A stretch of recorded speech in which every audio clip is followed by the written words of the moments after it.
What? That was the end of the song. Hello, everybody. How are we today? Hopefully everybody's doing well. I'm going to do some last minute kind of lighting adjustments to hopefully make sure things are cool. This is the new camera. So, first stream, new camera. So far, no serious lefty issues, except that I think that you can see the flashing of the colored lights a lot more clearly now. It does kind of seem that way, huh?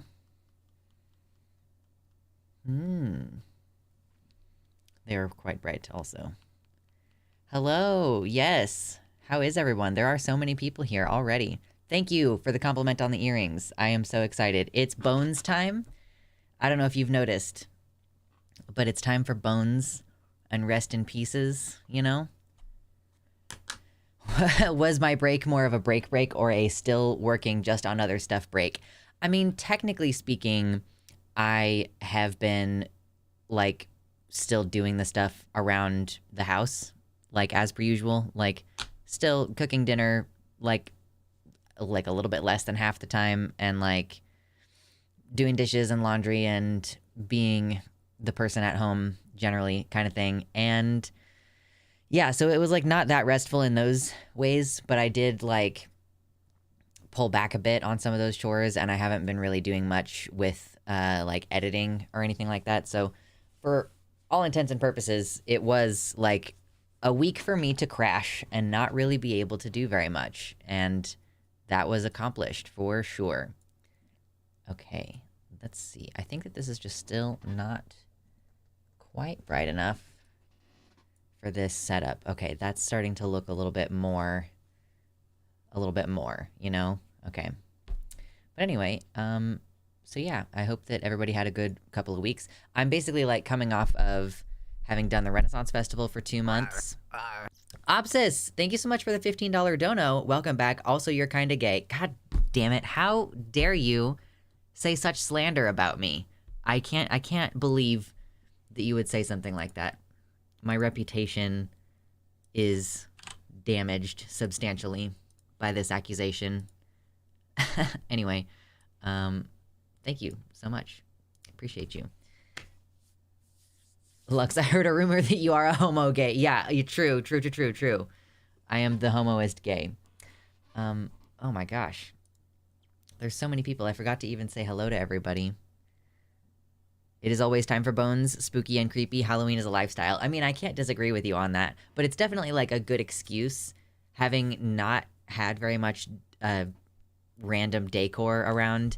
I'm so motivated right now to use up all of my black filament on my 3D printer to print a bunch of spooky wall art. And I've been, like, getting back into crochet hardcore the last couple days, really. And so I made, like, a little tiny frog for my partner, and I'm working on a couple of other things.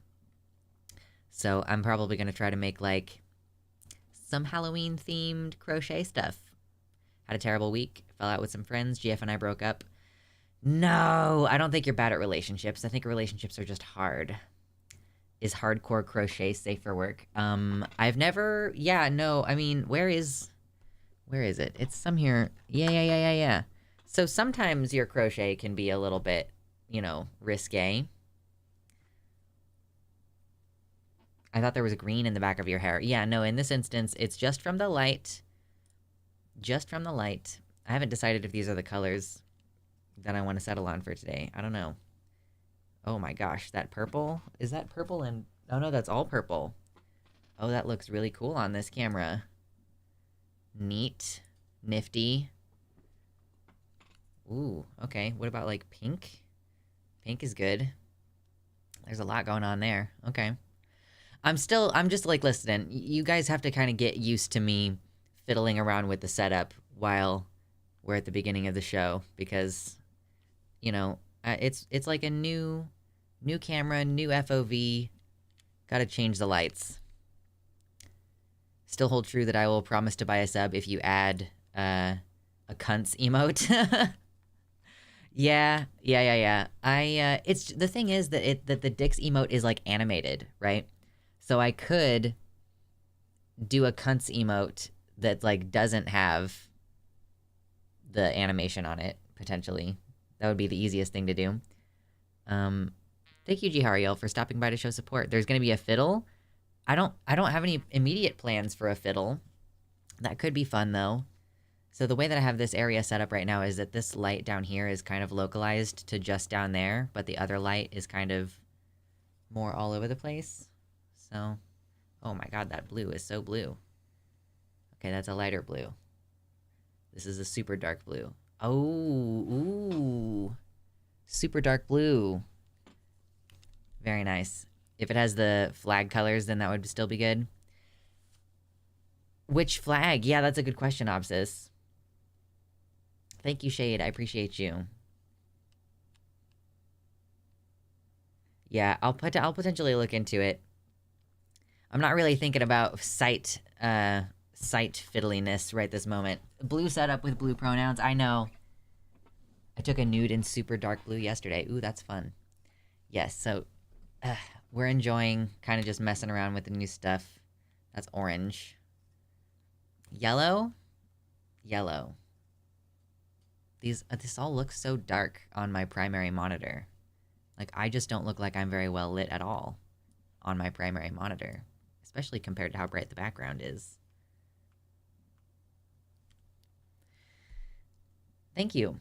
And so I think it was Mama Mephistopheles who at one point suggested like having an area that was clearly visible that had like seasonal things moving around.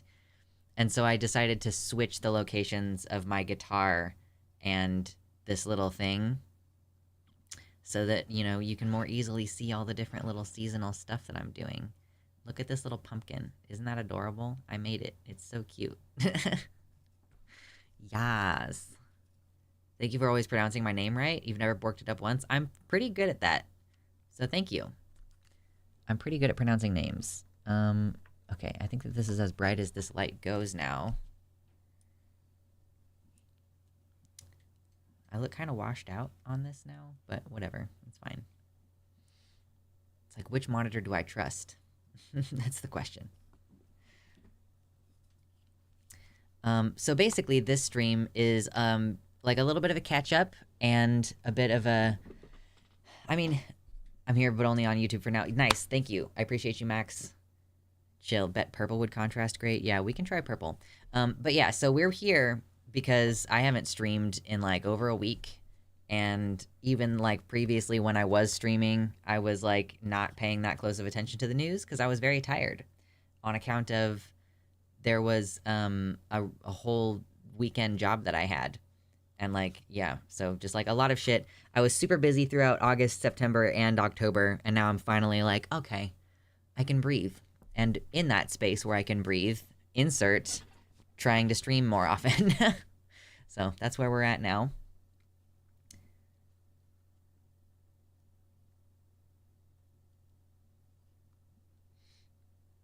Making sure everything's good here.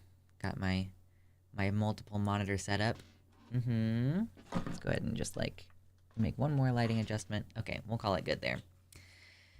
Yeah, so I have been kind of sort of paying attention to the news as far as like, I mean, it's kind of unavoidably everything is about Israel-Palestine right now, you know, like, you know, I can hardly even see any news about trans-related stuff, except that I'm subscribed to Aaron Reed's newsletter. Are you doing any Halloween outfit shenanigans? When? What day? Is Halloween on a Tuesday? Yeah, it is. So I guess we'll probably stream on Halloween night because I don't have anything specific going on. Like I don't have other Halloween plans, for example. Halloween's Tuesday, innit? Not this Tuesday, but next Tuesday. So sure, we can do a little dress up or something. Horns for Halloween would be cool. Are any states still in their legislative sessions? Any important injunctions still tied up? Yeah, so I would have to go through and check my email a little bit. Checking the email. Shout out to the Patreon people, by the way, who have been so patient with me and continue on with their monthly pledges, despite the fact that I go wildly in between, like, posting a shit ton of content and then, like, just kind of being gone for, like, a couple weeks. So you all are the best. Where am I going? I'm going to this email so that I can find what are the most recent Aaron in the Read. Aaron in the morning updates. What's next in the fight over trans rights in America? Most legislative sessions across the country are out of session. The momentum of anti-trans legislation has noticeably decelerated. Okay. Court battles have now moved to the forefront. While initial victories bolstered trans rights, 2 major and subsequent appellate court decisions have ruled that trans individuals shouldn't receive equal protection under the law. Okay, hold on. Let me go to this thing.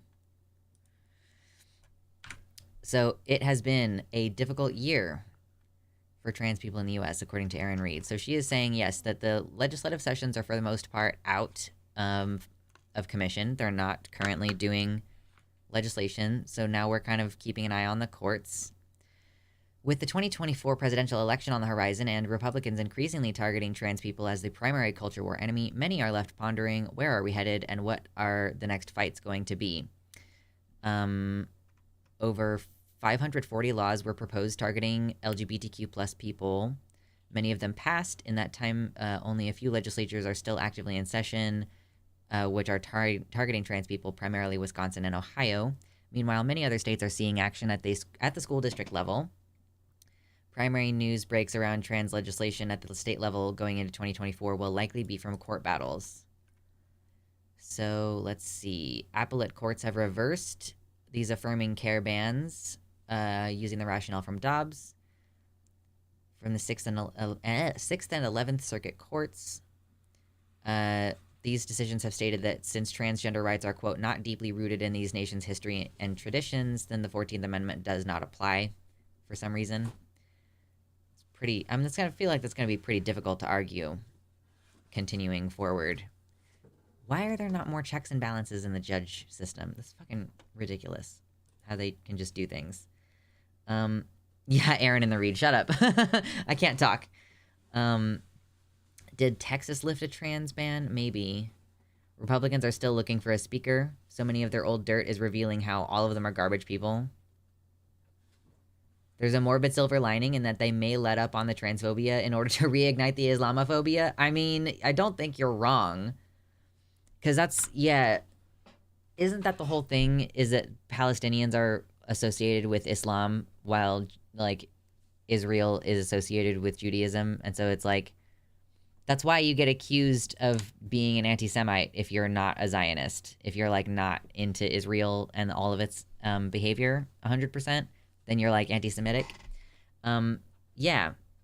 And, like, oh, these terrible Muslims, get them out of here. Yeah, the news is fine. Trust me, don't look at the headlines. Truly, Max, yes. If you are pro-peace, that's called anti-Semitic. Right, yeah. Like, I feel like this is one of those ongoing things that I haven't really been forced to pay attention to. And, like, I know a few years back, I kind of looked at it a little bit because there was some kerfuffle that happened, as it tends to do over there.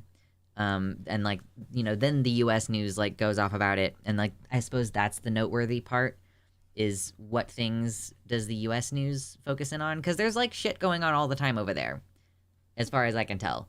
But I remember there was, like, that, there was, like, a Rick and Morty bit about it a few years ago. And that might be one of the first times that I've really been like, oh, yeah, what is, like, why do people act so weird about this? Being old enough to be politically aware when 9/11 happened, I'm seeing the exact same shit play out with Israel's response. True. Yeah, history of the world, the Israel-Palestine kerfuffle. Oh, God. Like, obviously, the language that I'm using is relatively fluffy compared to, like, what is actually occurring over there. And, like, listen, I've seen photos and footage. I know what's going on, and it's obviously horrific. And it's, like, pretty... It's like, if you look at it historically, obviously the region has been embroiled in this type of conflict for a long time. And it just seems pretty obvious at this moment that Israel is primarily the aggressor. Even if it's not the aggressor, like, Palestine doesn't have the ability to, like, shut off power to huge swaths of Israel. But Israel has that dominion over Palestinian territories. So, you know, just like a lot of war crimes. As far as I'm concerned, no matter who wins, citizens lose on all sides. Well, yeah. It's like, who is even driving the conflict? It's like, it becomes so... It's like, what is it? It's, you know... It's kind of a trope. I don't know if there's a specific word for the trope. But the trope of, like, the blood feud. That it's like, you can say, okay, well, you and I are fighting because you tripped my dad on purpose and he fell and died. Okay? And so it's your fault. And, like, your family sucks. And it's like, okay, but on the other side, you know, my granddad was cheated of, like, an entire half of our country land by your grandfather, so fuck you and your family, you know? And it's like, you can just keep going back and back and back. And it's hard to say at a certain point, like, who is to blame, but, like, currently, it's obvious where the power dynamic lies. And so it's like, okay, one side of this kind of has the power to make it stop, and they keep being the aggressor. So, you know.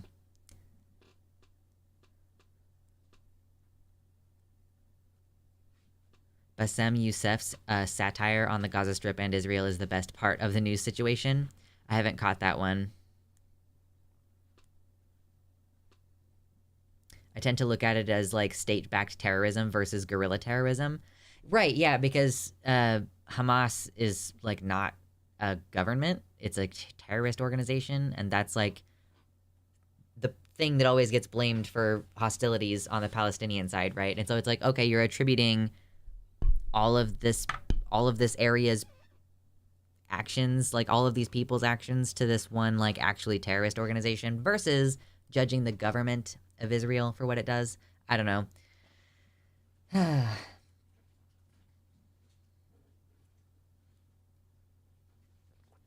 Israel's been enacting a settler colonial project to take control of Palestinian land. Gaza is so densely populated because Israel has kept taking the land. So it's more about colonialism and land and fascism in general. Yeah, I could see that.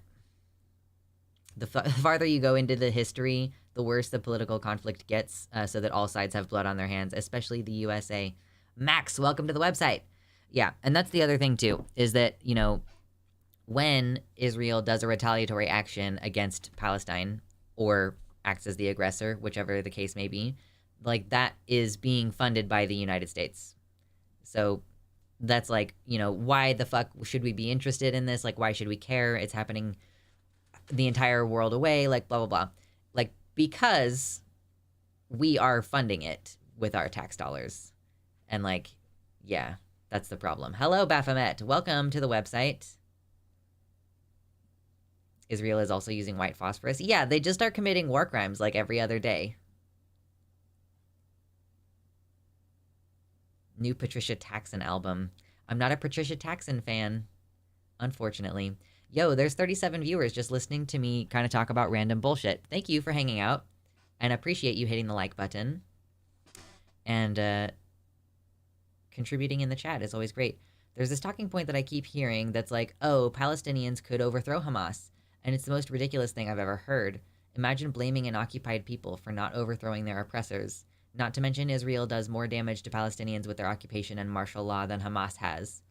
Yeah, like, because they don't technically have a government, right? Like, Palestine, like, kind of doesn't really have a functioning government. They don't really vote or anything. It's worth mentioning that Israel is especially going bad in terms of war crimes. Right, yeah. So yeah, like the Palestinians are under so much constant attack that they don't, like, they can't even have a government, you know, like, and like a terrorist organization has filled the power vacuum. USA has also backed many war crimes for years now, not just in Israel. Of course, we've committed our own fair share, I'm sure. The last vote in Palestine was in 2006. 50% of the population is under 18. Do the math. Yeah, it's crazy how many children are there, too. Like, I guess they've managed to, like, keep the kids relatively safe during all these previous attacks, even though like the adults keep dying or getting conscripted or something. Like, what is happening to the adults is like my question in response to seeing that data. The most annoying one is people trying to justify the murders of civilians, saying, well, Hamas is using them as human shields, and it's on its face so murderous. Like, wow, just shoot the hostage. What a great policy. Yeah. I saw a tweet saying that we were infantilizing Gazans by saying that they're held hostage by Hamas when they, quote, voted for them. And I'm like, most Gazans were literally infants during that election. Right, yeah. Like they don't have any say over what is happening. It was almost 20 years ago. Almost 20 years ago. Life expectancy in Gaza is terrible. People die before they get old, so the population skews young. I mean, yeah, it makes sense. And, like, old people are gonna have less likelihood of being able to survive in, like, a rubble-filled area. Like, they're more likely to get hurt even if they aren't directly, like, victimized in the attacks.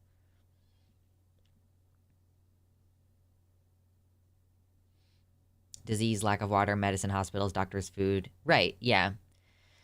And I keep seeing tell on Twitter that, like, there are articles being written in favor of Palestinians that are getting, like, shut down at the last minute.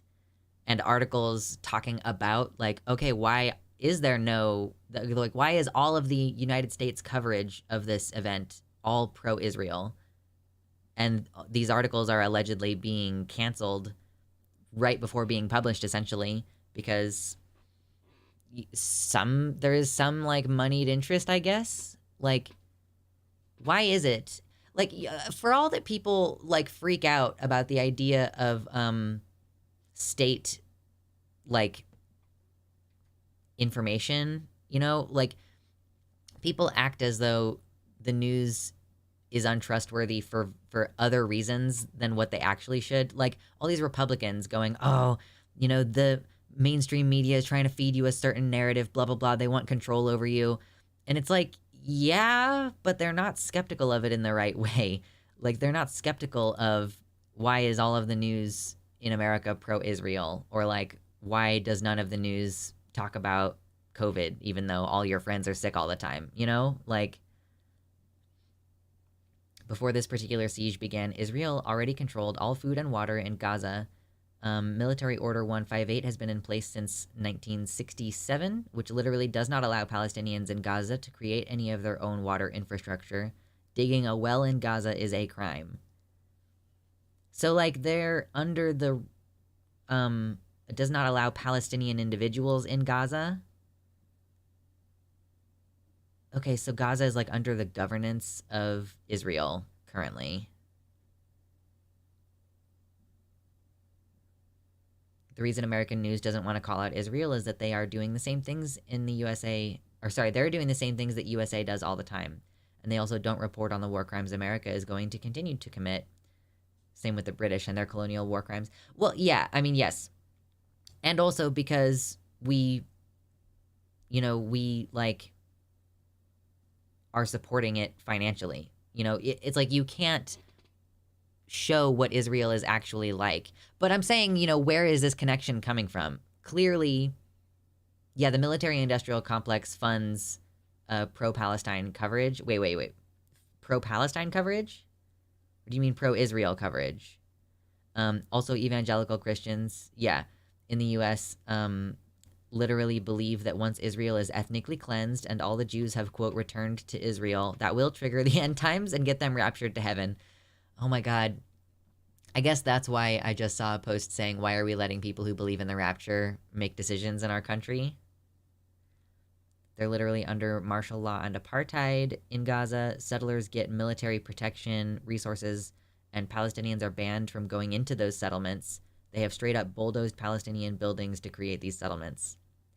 I keep seeing posts, too, about people's homes being expropriated.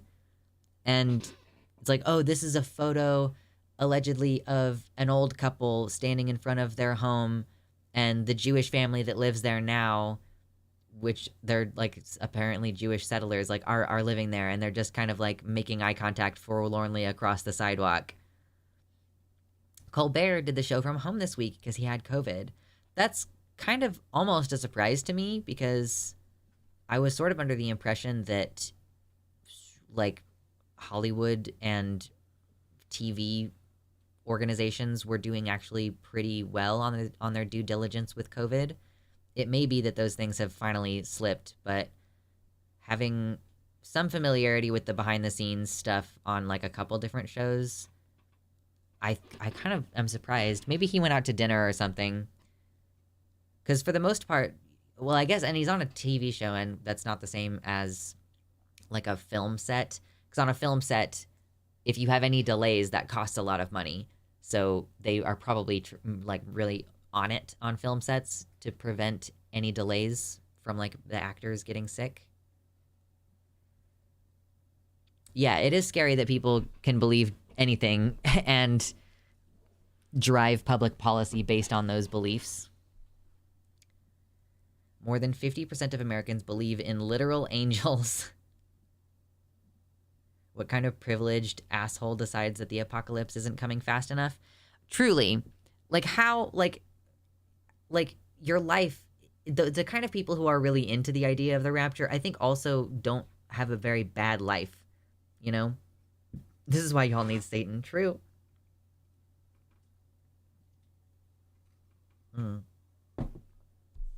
Hail hydrate, my friends. Let's keep our bodies sustained with the basics, at least. No cum. Nope. Nope. Not allowed. Not as a beverage, anyway. No! You can't just say come louder and, like, and that be persuasive. It's not persuasive, okay? Come on now. Anyway, we have fun here. Appreciate everybody hanging out. Is there any other, like, stuff that has happened? Like, I have the Discord open. If you're not already a member of the Discord, feel free to join, because I take stream recommendations in the stream recommendations channel. Like, often I'll be trying to figure out, oh, what should we talk about this week? And then when you guys share content in there, that helps me know what it is that you want to look at. It helps me decide what the show is going to be about.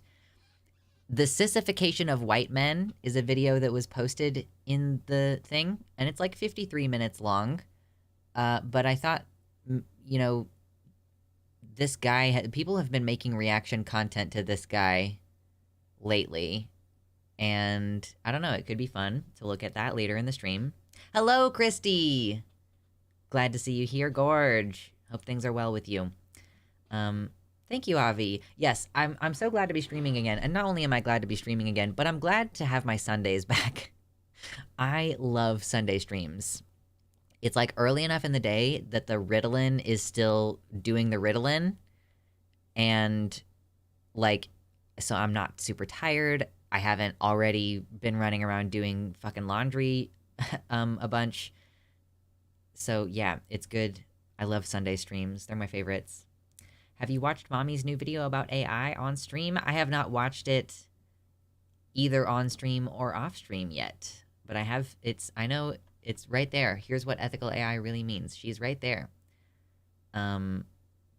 Yeah, Sunday streams. Yeah, Sunday streams are the best, right? Vote for Dami Mommy over Foreign Man. Dami Mommy over Foreign Man. Okay. Well, I don't want to jump on a React thing just yet. I've seen this sissification of men video. All I can say is talk about bad timing. Oh, really? Okay, so we have one vote for Dami Mommy. What else is in this thing?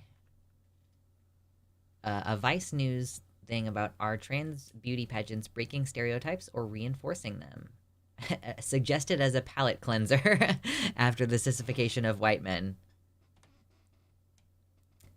Timerinia said it would be interesting seeing responses to this video done thoroughly because it has a lot to disagree with. Okay.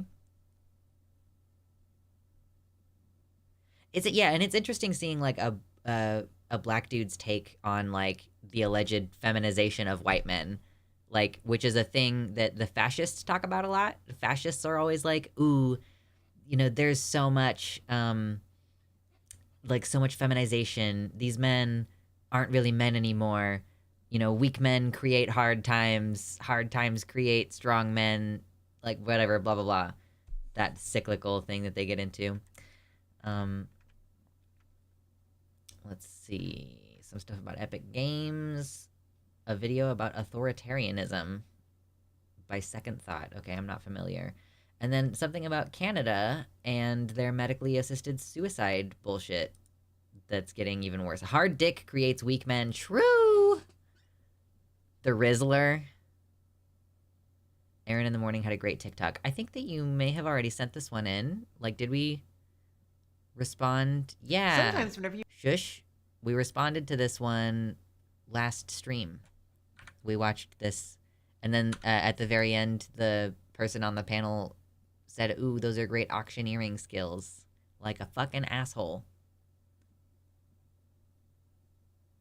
I tried to watch the Foreign Man video, but I don't like the format. But it seemed to me he was mostly talking about transphobia in forced femme kink spaces. But maybe he did it in a bad way. Again, I could not finish the video. Okay. Is Canada still a thing? It certainly is. What's up, Ursa? Okay, what? Yeah, so... I wish that... Okay, yeah, so this does talk about kink. I'm looking through the chapters on the video.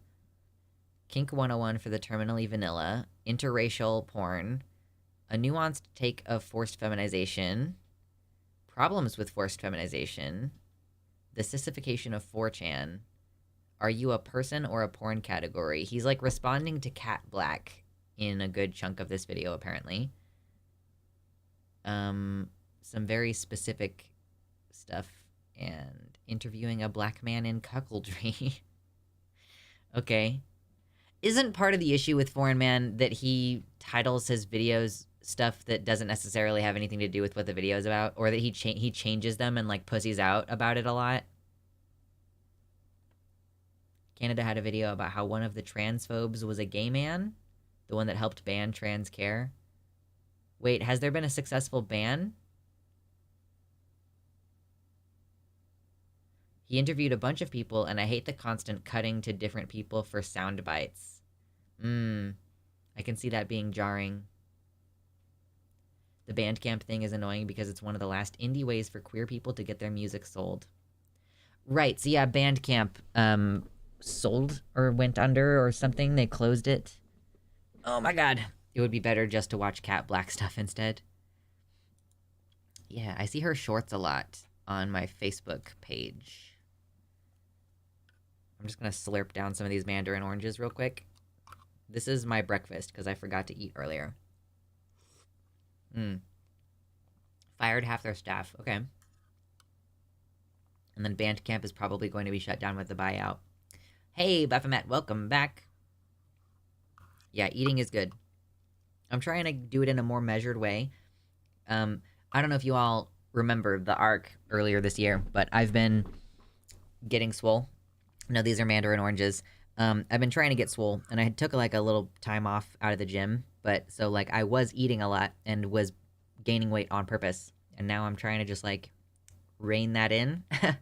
Like, I think that we do need to just have more conversations in general, I guess, like as leftists, as trans people, as people who are struggling to survive, to like talk about, you know, health and stuff. And it's like not the most entertaining content. It's like a very particular kind of content. So I understand why sometimes we lose people when we're talking about it. But I do want people to like be encouraged to not let the depression of it all like prevent them from doing things. See, look at that. We dropped like 5 viewers just now.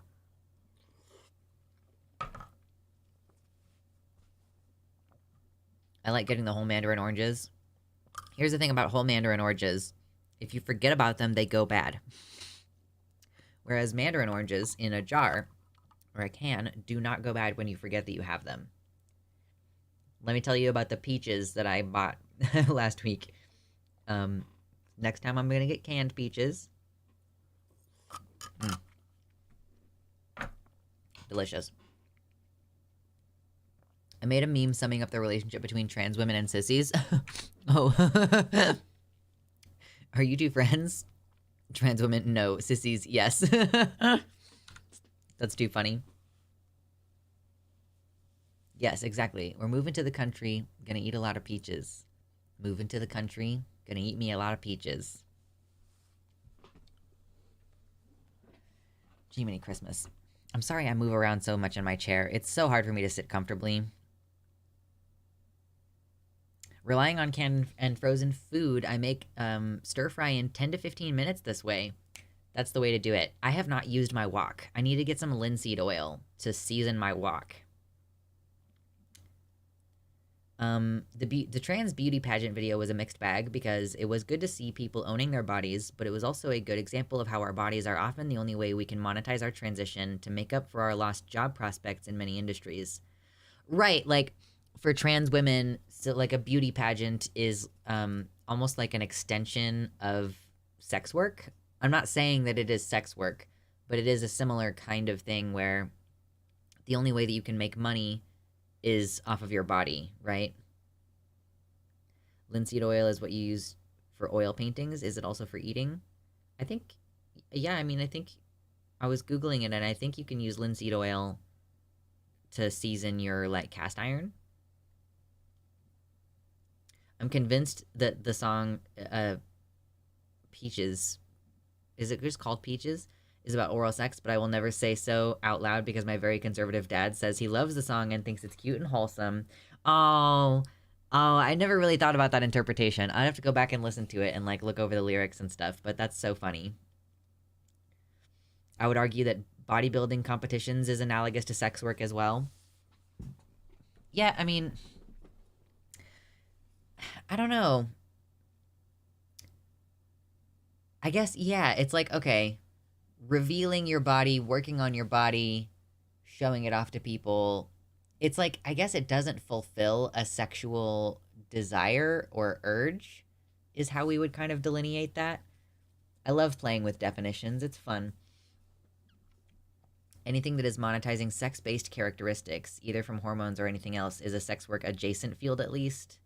The same way that porn is sex work. Well, porn is sex work because obviously you're doing sex usually, or at least you're simulating sex. And it's, like, intended to be sexually arousing or interesting. Because it's like, if you're saying, you know, showing off your body in certain ways is analogous to sex work, or is, like, adjacent to it, then, like, is modeling, like, if you're doing the kind of modeling where you're walking down the runway, is that analogous to sex work? Is being a hand model showing off rings analogous to sex work? You know? The male equivalent of becoming a prostitute is usually joining the military.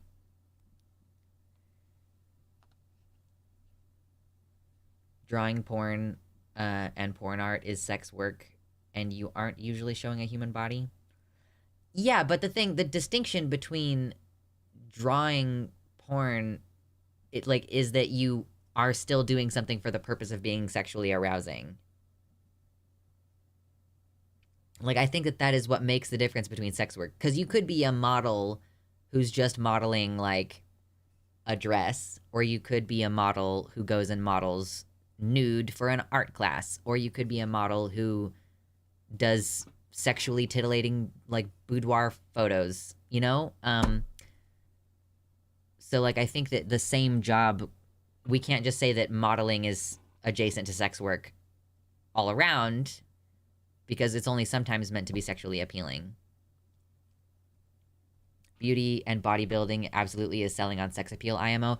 I'm gonna give a hard disagree that bodybuilding is trying to sell on sex appeal. Maybe this is just, like, a distinction where, like, I don't know, but, like, the male power fantasy is not sex appeal. It's not sexually appealing to people who are attracted to men. You know? Life drawing models are not sex workers, even though they are nude. Right, so you're kind of picking up what I'm laying down, Kitty. Like, you could even be nude in your job as a model and, like, using your body in that way, but without it being sexually titillating, like, I don't see it the same. Yeah, like bodybuilders are not generally going for like a sexually appealing look. They're kind of gross. Their muscles, like the way that they stick out, it's really nasty. What about gay men and all the gym hookups that they do? Are you saying that bodybuilding, but they're not doing it for work. They're not doing it for their job. To me, it's sex work when sex appeal is one of the main appeals of the product being sold. Yeah, that's what I'm saying. You can't help that I was aroused from a naked art model, but I respected his space. But he wasn't there to be sexually titillating. He was there to sweat under blinding hot lights like this so that you could get your triangle work in, you know? Anyway, what's up? I'm back on nicotine now. Yay! Only a little bit. A ton of bodybuilders suffer from body dysmorphia. I mean, it would not surprise me if a lot of bodybuilders have anorexia athletica. Like, I have met someone who is really into bodybuilding and watches his diet a lot. And it's like, oh, like, after talking to him for a while, it's like, oh no, you are, like, you have anorexia, you know? Dude, life modeling is no joke. You have to freeze. Holding still is so hard. Yeah, I respect the work. It's tough. I would argue many forms of wrestling are basically sexual in nature. I don't know. That's really interesting. I'm sorry we're about to get on an ancient Greece tangent here. But like, think of wrestling, right? The Greeks would wrestle like naked, you know? And so like, was that sexualized or was it strictly not sexualized? Because, you know, the Greeks were also a little bit more loosey-goosey about who they fucked. So, I don't know. Don't tell Turkey, but Turkish wrestling is gay AF. In general, wrestling is not sexual, no. Definitely not about sex in any shape or form. Yeah, and I don't mean, like, wrestling, like, you know, the television kind. I'm talking about, like, you know, the kind where you're, like, on the ground wrestling, right? Depends on if you define sexual as specifically masturbation and intercourse or if it's sexualization, which is more broad than just sexually arousing content. Well, yeah,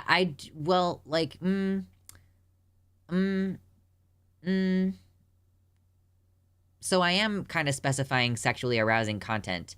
But so the thing is, like, whether there was sexualization in the intent behind creating the content.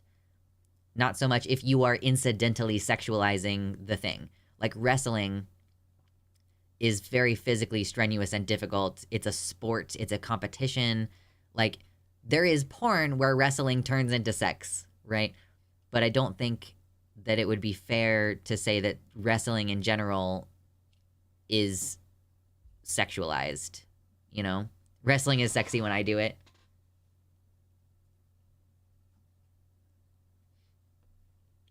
I think maybe we can assign it sexuality just because there's bodily contact and partial nudity, but nobody sexualizes sumo wrestlers because they don't meet our societal standards of beauty, despite doing most of the same thing.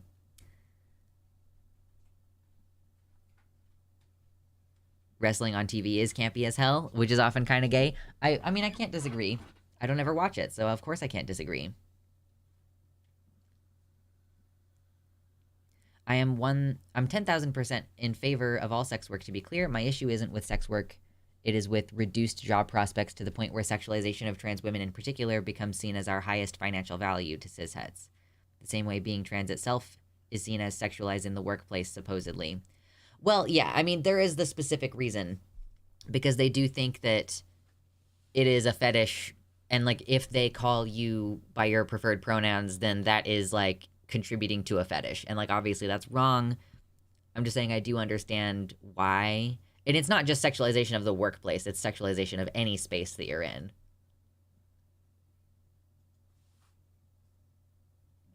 Excuse me. Turkish wrestling involves oil and tight black leather shorts. Ooh.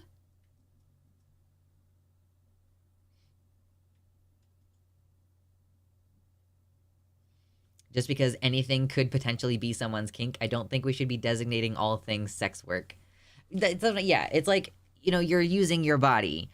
It's like if you're working as a stewardess on like the airplane and they put you in like a relatively tight-fitting outfit, and part of your appeal in that workplace is the way that you look. Or if you work at Hooters, like, are Hooters girls sex workers because their job involves being sexually titillating because of what they're wearing? Like, I don't know. I sexualized 10 miles of hiking trail today. I think as an asexual, I just see many things as sexualization, whether it is formally sex work.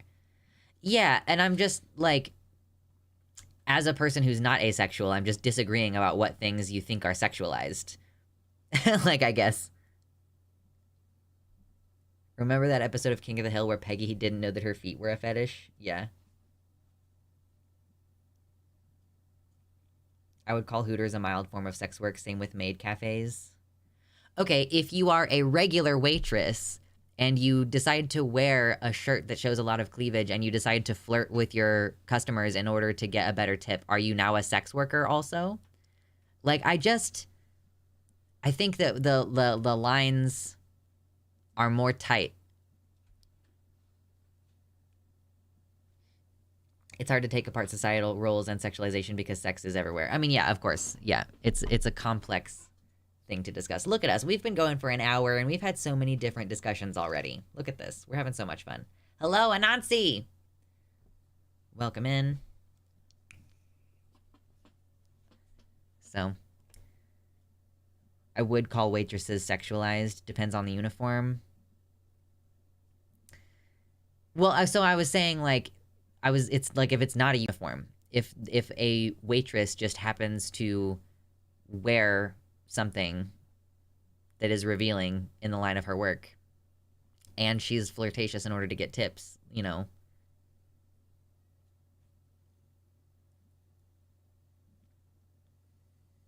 I went to a Jamaican church. Interesting. It wasn't bad, but I did feel anxious. Hopefully it was fun. Some people do sexualize waitresses, but in general, no. And the sexualization isn't part of the job.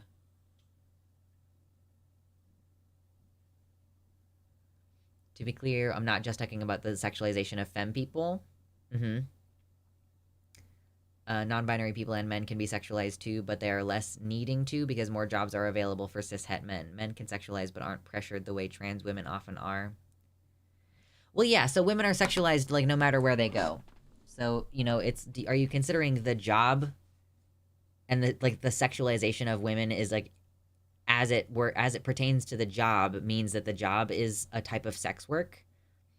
You know, like, is a woman now somehow engaging in something adjacent to sex work if she is, like, catcalled on the sidewalk? Like, she's being sexualized anyway.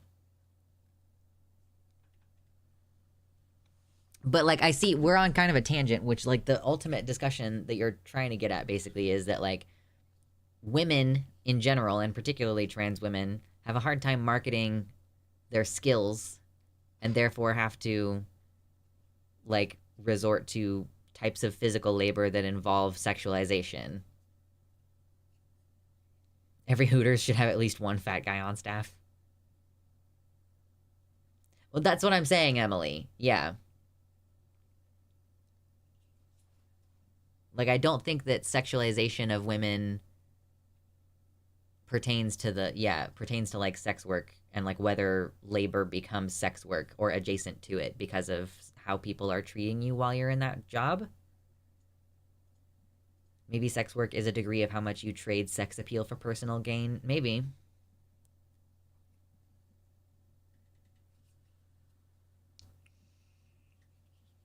All work is oppressive under capitalism, and patriarchy, to me, sexualizes women systematically, whether they use it with intent or not. Yeah, I mean, of course. It was not fun. Oh, I went for the black people. I'm an atheist. Well, I hope that you found at least some community there. Oh gosh, let me drink some water. My throat's getting dry.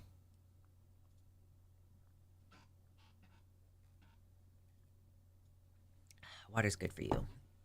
Yum, yum, yum. Yummy, yummy water.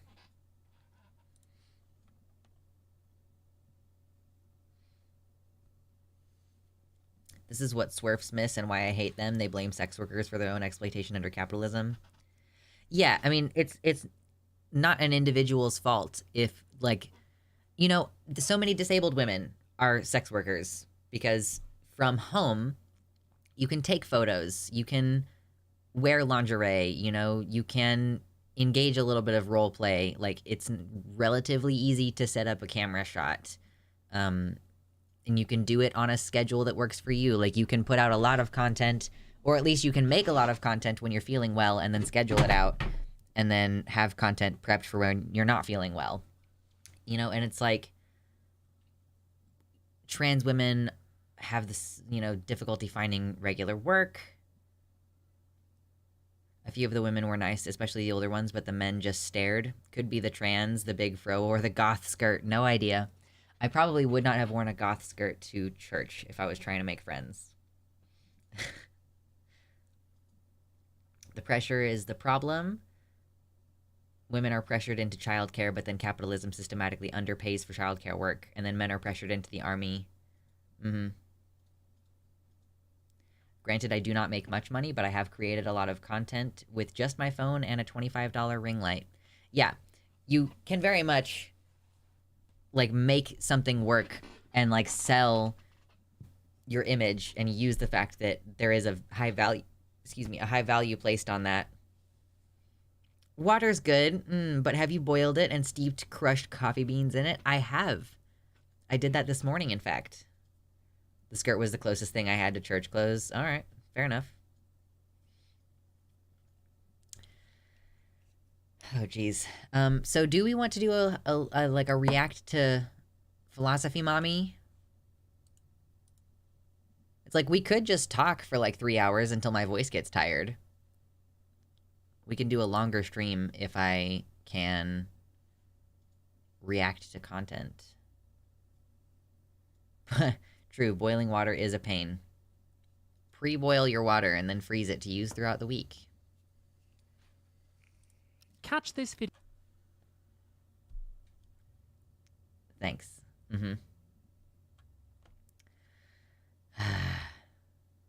It's Bones o'clock.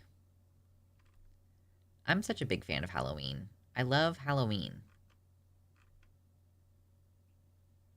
Did you see Shark get at Matt Walsh? No, I have not. TBH, reacting to stuff that you're most likely to agree with is kind of boring. I don't disagree with you. Philosophy Tube was fun. She has a section referencing the TSA and the penis detection machine. She did travel to America sometime recently. I can see why reacting to stuff that I'm most likely to agree with might be boring. You guys know how easily influenced I am. You could just start talking about something in the chat and I will be derailed for 20 minutes on whatever it is. So, you know. I'm like a vending machine. You just type comments and then I will vend out 20 minutes of opinions about it. Beans, discuss. I mean, beans. They're delicious. So yeah, did Shark finally go after Matt Walsh? Yeah, Mama, it's kind of like what Vosh said a long time ago, that he doesn't necessarily like doing conversations with people that he agrees with because it's, like, boring. Penis detecting machine would be a great costume.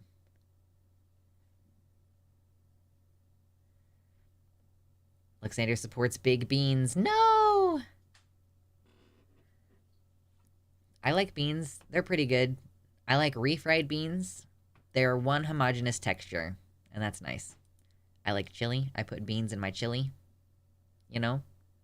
I know that's not how you do it Texas style, but I'm from Kansas City. Matt Walsh, is this the father of Adam Walsh / Code Adam? I don't think so. Matt Walsh is, like, relatively young. I think his kids are all, like, elementary age.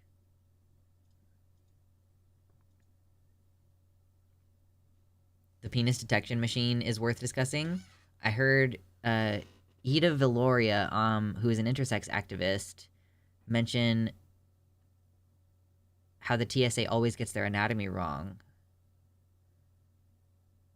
Matt Walsh is younger than me. Yeah, that's what I thought. Imagine having Matt Walsh as your dad. Oh, that would be horrendous. Oh, that would be so terrible. Grocery stores are designed to be psychologically manipulative and is a big part of the obesity problem. Oh, do you mean in the sense that, like, when I go buy pears that are steeped in syrup, those are the regular pears, but I have to get, like, the not regular pears are the ones that are in pear juice concentrate?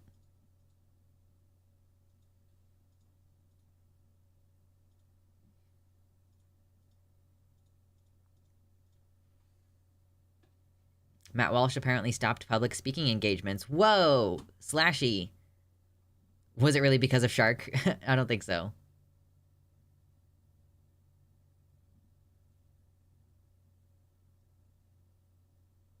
If you want a video you would disagree with, the video on authoritarianism is spicy. There's parts I agree with on it, but I firm disagree with the conclusion of the video. I love Alec Gunter. Alec is the best. I mean, honestly, if I'm being completely honest, Alec has some pretty liberal takes sometimes. Like, Alec and I had a conversation where where he was basically like, yeah, no, the assisted suicide thing in Canada is a good thing, actually. And, like, meanwhile, they literally are going to expand it next year to just people who are addicted to drugs. Like, you can just do it. We can just do a euthanasia on you. You can just opt to be medically murdered because you're addicted to drugs instead of putting any money into, like, harm reduction. That sounds amazing. The crowd laughs at Walsh at the end. Oh, so I did see that Alec asked a question. Where am I going to find that? Is that going to be on Alec channel? Alex's channel? Alec's channel? I'm trying so hard not to call him Alex because his name is Alec. Come on now. Shark kind of sucked at holding him to account in that one. You want to hold a slimy weasel like Wash to account, you bring quotes on timelines and never let him change the subject. Okay. Let me find... I want to react to this. I want to see this. If you're just coming in, hit like. Even if you're about to leave, do it anyway. Okay, Ty Turner put out a 13-minute video called I Had to Use the Women's Bathroom. Interesting. When you have a food addiction, the prominent placement of junk food everywhere is a huge problem. That's fair. You know, I guess I don't pay attention to it that much, but there is, like, a lot of the end caps and, like, displays where they're like, ooh, check this out, it's on sale. It's Oreos and chips. Some days I want to be medically murdered. I call them weekdays. True.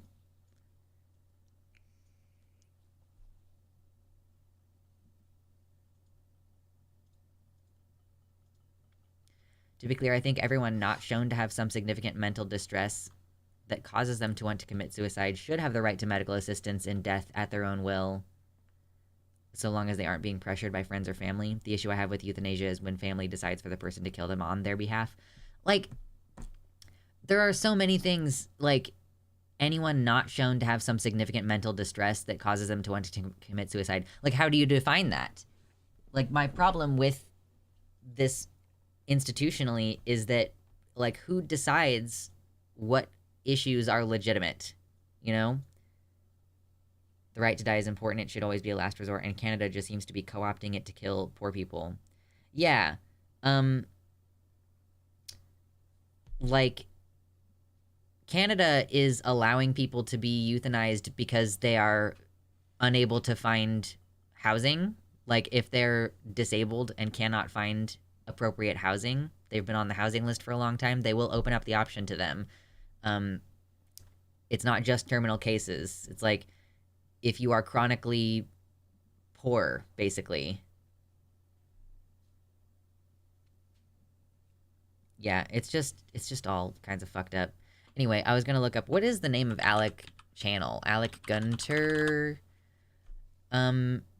He was on Jubilee, or is going to be in an episode of Jubilee. They haven't released the episode yet that he was in. I don't think. But okay, where are my headphones? This part of my desk is kind of a mess right now because I have like 8 million crochet projects going. Okay, I did it. Okay, I got them. Yeah, true. If you can't be housed in a house, you can be housed in a grave. Signed, the Canadian government. Okay, we have a 5-minute video.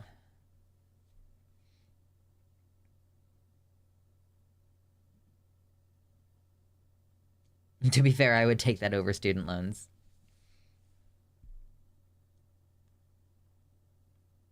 Yeah, exactly. The rent on the coffin, $1,500 a month. Truly, do you have to, like, you have to buy a plot at the graveyard, right? Or, like, rent it? How does that work? I never thought about that before, but I guess you have to buy the plot. American cemeteries are literally a scam. And it's, like, huge amounts of land. You'll, like, drive by cemeteries that are, like, a couple acres big, and you're like, Jesus Christ. How long before they'll start digging some of them up to make room, you know? Shalbell, thank you so much for the $10 dono. Oh my god, the chat has just decided to reset itself. OMG, Lux is back. Hope you had a nice break. I had a pretty okay break. I tried to chill as much as humanly possible, and I feel like I did okay. I'm feeling like alright. And I'm like happy to be back on stream, so I think those things are going good. Have you looked into the Green Death movement? I'm not sure what you're referring to specifically, but we do talk about graves and funerals and stuff on this show a lot. Okay, let's respond. Let's watch Alec. Alec is the one, he's the big burly guy who wears the shirt. He shows up at the town hall meetings, and he has a shirt that says, like, if you don't like this flag, I'll help you move, and it's like a trans flag. There are a lot of cases of people who were supposed to be ethically green buried, whose bodies were just left out in a random room without proper freezing or burials. Fun. Just in a house? Like in a basement somewhere? Anyway, reaction time. Hey, Matt. I'm an RN from the state of Ohio, and I drove all the way... Oh, God. Hembrier of Physics, thank you for the $10 dono. Much appreciated. Delicious. Delicious donos. Right as I was trying to figure out what to do about the fact that that was really loud in my ear. Was it? I don't think it was really loud for you all, was it? Here, just so I could ask you a medical question. Okay. So, okay, hold on. Now that got really loud. Okay. Sorry, everybody. Okay, we are going to now react to an ally being based, apparently.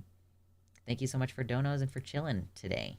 And the hitting of the like button. Look at that, we have 50 likes today. Amazing.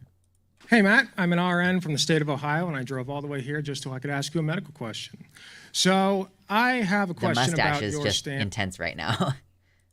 On puberty blockers for children. Now, you've stated before that puberty blockers are dangerous, and certainly they do carry the risks.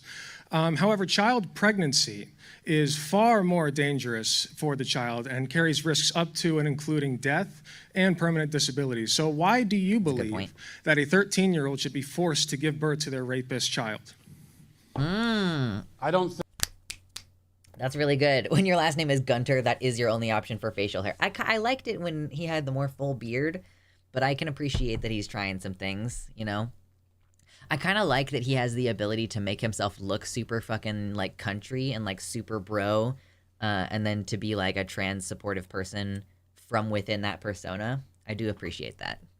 So yeah, that's a great question, though. If you're against puberty blockers for minors because of the potential health risks, then why are you in support of, like, young girls giving birth to rapist babies? Why do the same people that support the flag keep changing it? Oh yeah, good point. Okay, let's see what Matt can say to this. Let's do it. Think that it is ever okay to kill a child. Okay, so then why do you support a 13-year-old giving birth to their rapist child, which could kill them? This is not about the person who has caused that condition. The person who has caused this situation is the rapist. Now, if you want to kill somebody because of what has happened to this poor child, then I absolutely... I feel like you're not answering my question. Well, if you would let me talk, I could answer it. Okay. If you want to kill someone... I love Matt Walsh always has to do this, like, really domineering power shit when he's he's on the stage. He's the one who has the microphone. Like, you can cut the mic to the guy down there or whatever. Like, I appreciate that he can be challenged in this way by someone who holds like a similar social standing. Love it. In response to a rape, I am fully in support of killing the rapist. And so if there is a rapist who has raped a 13-year-old child, as far as I'm concerned, go to trial, convict them that same day, take them out back and hang them, as far as I'm concerned. What I do not think is... Why do you believe that a child... Because I don't think it's okay to kill a child then why intentionally do you support... under any circumstance. Oh, intentionally? Yes. Okay. You're the medical expert. Sure. The unborn child, is that a human being or not? That is a religious question. It's not a religious question, it's a medical question. How's it a religious question? It's a medical question. What is it if it's not a human being? So you don't know? No, I do know. It just has human genetics. So is it a human or not? Medically speaking, we don't consider it a full-fledged human being. And if we did, it would have something like Not full, what do you mean full-fledged? So then let me ask you this. Why don't we have conception certificates? Hey, that's a really great point. Oh, he's like, because we have birth certificates. Why don't we have conception certificates? I have never heard that point be made before. That's a funny little thing. It is a zygote. Yeah. The medical term for it is a zygote. It's not a human being. It has human DNA. Is a tumor human? I don't think so. One thing, it's very hard to know exactly when a conception occurs. Oh, so then that's a convenient excuse then. What's that? That's convenient. It's just convenient that it's hard to figure out. Well, yes, it would be very inconvenient to try to get a certificate for when exactly you conceived. Okay, also then like a little bit strange, to be honest. I don't want to have to go to the licensing office and say, hey, my wife and I had an experience the other night. I'll meet you halfway. How about a heartbeat certificate? No. No? Why not? A heartbeat certificate? Yeah. I'm fully for it. Let's have one. You are We should definitely have one of those. Yeah, absolutely. Great idea. I like that idea. But let me check out his I paused it right when he moved his hand in front of it, but look at his necklace. Look at Alec necklace. I think it's a Hyrule shield. It's got the little Hyrule symbol on it. Isn't that cute? Aw. Yes, the original question has still not been addressed at all. You do support 13-year-olds giving birth to their child's rape. Oh, he brought it around back to it. There we go. Yes, good job. You have not. We can't have this. We have not. I don't support killing a child. Do you? No, I do not. But I'm asking you. So you do support abortion? No, you're avoiding my question. Do you? I've answered your question. You haven't answered mine. You have not answered the question. Yes or no? Is the unborn child a human being or not? I'm not letting you get away from this, man. Do you support? You are not answering the question. I asked. Let's try this again. Wait, who's asking the questions here, man? Come on. Let's try this again. I do not support the direct intentional murder of a child under any circumstance. Right, so then you don't support a 13-year-old child giving birth to their rapist child because that could kill them. It has a very good chance of doing so via hemorrhage, toxemia, all kinds of complications, permanent disability. There are all kinds of complications with that. So I'm going to try this. Why do you support? Okay. We're going to. Hold on one second. Matt is he's like so flush right now. He's floundering. I love this. Yeah, he knows this makes him look bad. Appreciate your time. No. Come back here. Oh. Because you're the nurse. Oh my God, the power play of just walking away. I love Alec so much. Oh God. I'm gonna have to message him after watching this and be like, bro, this was fucking so bomb. Maybe I'll just comment on it. Maybe we should all comment on this video because this is on Alec Gunter channel. You all should hit like on this video and leave a comment about how based it is, and then also watch the whole 5 minutes on your own time so that he gets the watch time. Yeah, that's how you do it. This is so fun. This is so fun for me. You're the medical expert, and you won't even tell us what a human being is. I'm starting to get concerned. You didn't answer my question. Why should I answer yours? You didn't answer my question. It is never okay to intentionally and directly kill an innocent human child. Period. That's my position. What I'm asking you is... But that's not answering the question, man. Come on. We both know that you're dancing around this. Come on. Do you consider an unborn child... I'm not answering that until you answer my question. You didn't answer it. Okay. You didn't answer it. I don't have to answer your question. Who's asking? Are you guys in line for a question or to be asked a question? I know you don't... I'm just wondering. Okay. here's what we've it's okay, established man. here. Take a minute to think about it. I'll get you the next rally. Okay, let's. That was, despite what it may seem, that was actually quite an informative exchange, because you have one side that can answer directly. It's never okay to directly and intentionally kill a human child. That was my answer. I think I gave it probably 15, 20 times.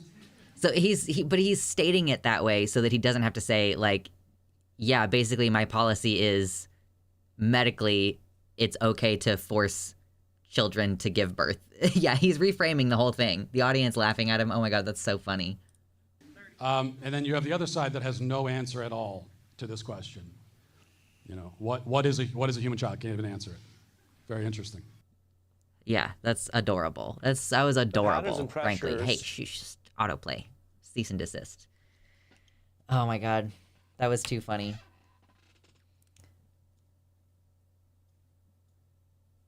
It's Alec with a C. Alec with a C. But yes. Click the video. Hit the like button. Look, autoplay took away the opportunity. But look, do you see me? Look at me. I'm being a good example. Do you see this? Look at it. Click. That's a like button. Oh, look at this down here. Oh, watching this on stream. Absolutely based. Thank you for being awesome. There you go. Look at that. Gotta support the bros. Also, Alec only has like not even 4,000 subscribers. So, you know, feel free to subscribe. I was not subscribed to the channel before, and now I am. Look at that. See? Again, I clicked. I'm not going to click for notifications, though. How long should I whip pudding? I don't know how to answer this question.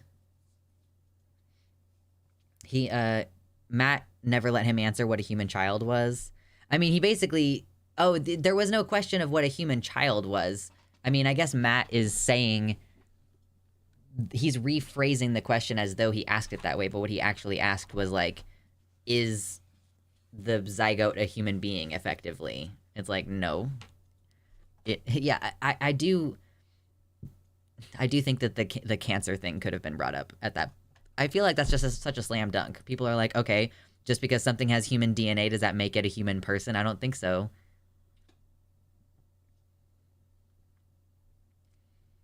Yeah, I guess you would have to present a hypothetical like that in order to reveal the specific, if they're dodging. Yeah, if the child... Well, yeah, if the child is non-viable and the 13-year-old will die if forced to go through pregnancy... I don't know. I don't know if Matt Walsh has ever addressed the, like, viability question, you know?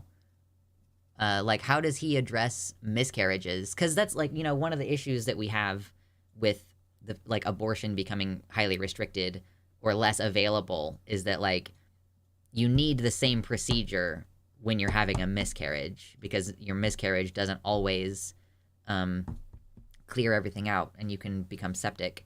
So there is still, like, a good reason to have it available in that way. And so I don't know what Walsh's opinion, or sorry, not Vosh, Jesus, Walsh's opinion is. The V and the W just crossed in my brain. Daryl in the YouTube chat says, whip that pudding until its attitude changes for the better. Yeah, like if a baby is shown that it is born without something important, like if it has, what's it called? There's like word for when the brain is forming outside of the body. I don't know. Does Matt Walsh consider that a human child? Anencephaly, thank you. Does he consider that a human child equivalent to an actual baby? Like, the thing is that they're never morally consistent. You could even pose them the question of, like, if I have a baby in one hand and a freshly fertilized egg in the other hand and I drop both of them at the same time, like, which one are you going to reach for? They'll just refuse to answer the question because they know the obvious answer. There are multiple congenital brain development disorders. Okay, fair enough. I decided to stop whipping because my arm was tired. That feel wins Spiro, though.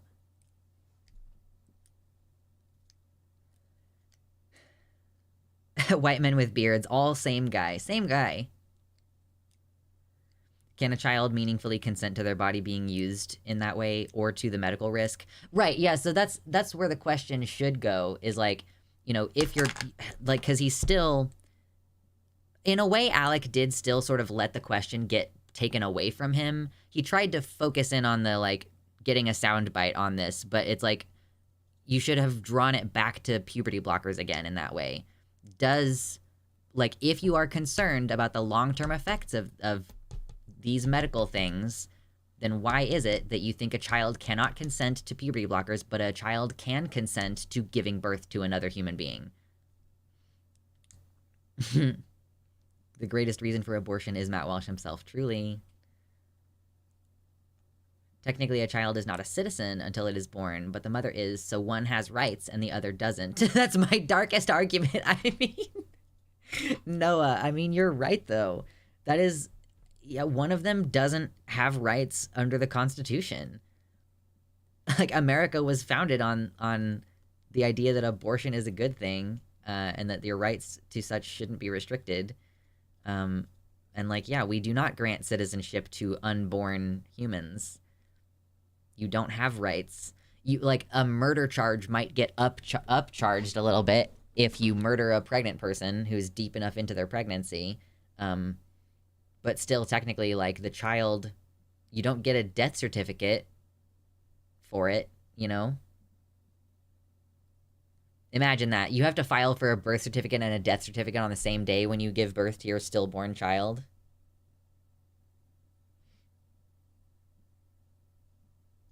Cum rights now? No. No cum rights. I am denying you the rights.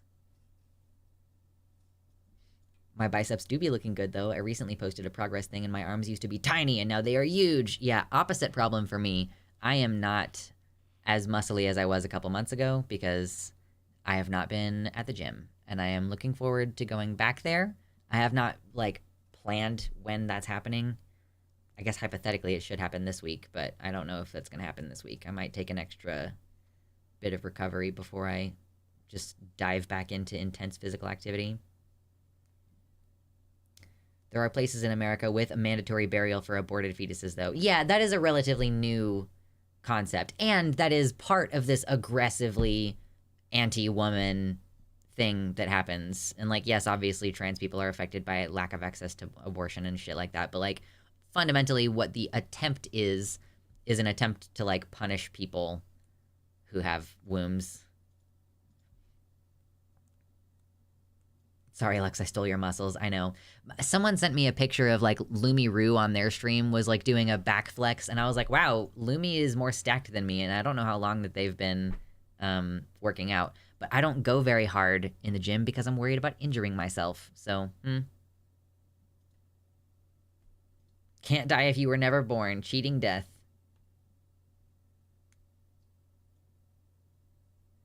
Not gonna lie, this segment is super intense when you are expecting a baby. Sorry. Sorry. There's an article that Aaron and the Morn wrote about, and we're looking in the stream recommendations. Oh yeah, this is not good. 18 Republican attorneys general sign letter citing anti-abortion ruling in order to target trans adult care. Yeah, this is the kind of stuff that we're going to be having to pay attention to and, like, watch over the course of this next couple months while the legislative sessions are on a hiatus. Don't be sorry, I am the one still here. No worries, kitty. Yeah, it is like there was that ruling recently, like the thing that made abortion not protected federally anymore was that they were like, LOL, it's not deeply rooted in our nation's tradition, therefore you don't have the right to it. You know, again, completely ignoring the 9th Amendment, but whatevs. So Republican attorneys general and legal representatives from 18 states have submitted an amicus brief in a Florida case which currently mandates that trans individuals in Florida are to be offered coverage under Medicaid. In 2022, the Florida Agency for Healthcare Administration introduced a standard of care. Oh yeah, this was that committee, I think, declaring that trans care, irrespective of age, is experimental and thus not covered by Medicaid. Yeah, and this, like, just, you know, if you're poor and you live in Florida, you basically have been, you know, forcibly detransitioned because Medicaid just doesn't cover your shit anymore. Or, like, congrats, you have to find a way to afford your medicine that used to be covered. These guidelines, based on manipulated research, have emerged as a pivotal element in legislative and judicial debates across the U.S. concerning trans care. As Republican-led states with supermajorities explore avenues to challenge gender-affirming care, a new target is emerging, which is healthcare coverage for trans adults and their essential medical needs, insurance coverage. Right. We were reading something about how in Texas they were trying to pass some kind of law that would, it would basically like prevent certain health insurers from operating within the state if they provided gender-affirming care. I think something along those lines, or like hospitals were going to no longer receive state funding if they continued to cover gender-affirming care.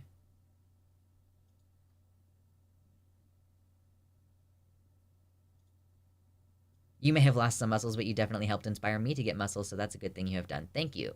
I'm glad that I have been a positive influence and, you know, caused you to start doing an exercise. The right to privacy is not a specified right. It's just inferred from other rules like warrantless search and seizure. Yeah, the right to privacy itself is interpreted, is it not? Or, hold on. Yeah, like 14th Amendment. What does it say? I forget. It's a long one. There's a lot of stuff in it. Why is this amendment so long? Privacy.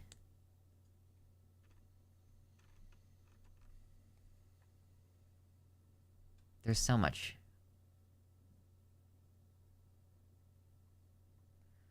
Yeah, the privacy thing is just sort of like not being subject to ridiculous search and seizure. That's a different amendment, though, I think.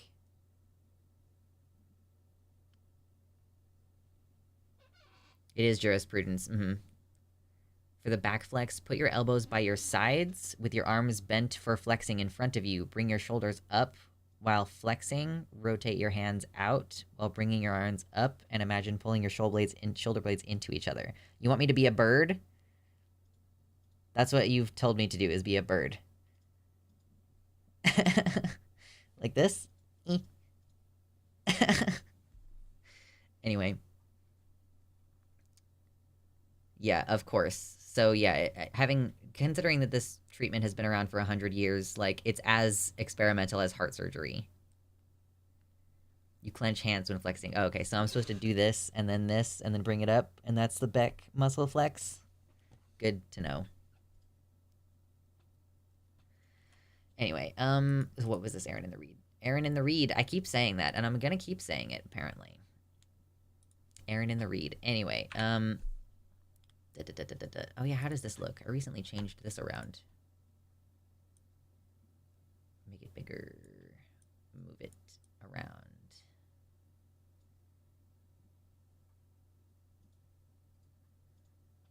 I'm moving myself around in the thing because I'm not as big as I was. There we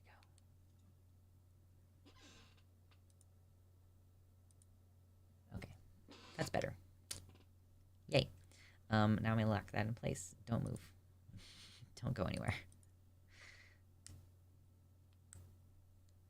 They stole a free flex. I mean, I'm covered in hoodie, so you can't see anything. Anyway.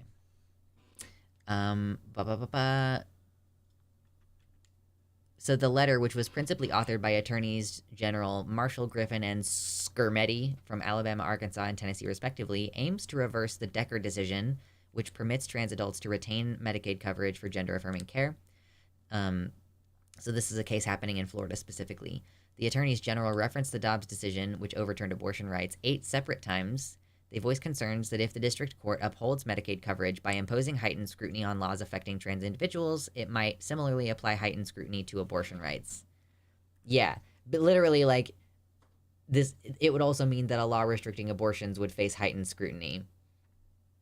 Like that there is a, you know, higher scrutiny, meaning that there should be more consideration on it. And like, if we return consideration to the abortion rights laws, then it might be found that oh no, they're not challengeable in the way that we thought that they were.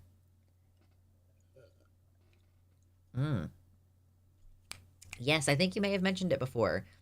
congratulate Violet on their upcoming vulvoplasty on November 14. It is now 1000% happening after 8 years of waiting. Hell yes. At least Aaron isn't in the red. Aaron's not in the red?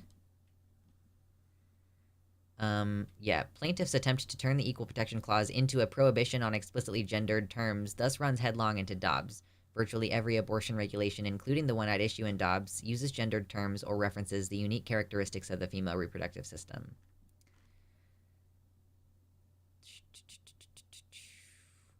Hey, during court hearings concerning these standards of care in Florida, evidence surfaced indicating that the research sanctioned by the Florida agency had been deliberately manipulated to prohibit care. I wonder if there's going to be any consequences for that, though. Like, you can be shown to have manipulated data and still have your decision upheld. It's crazy. Yes. Finally getting a cunt.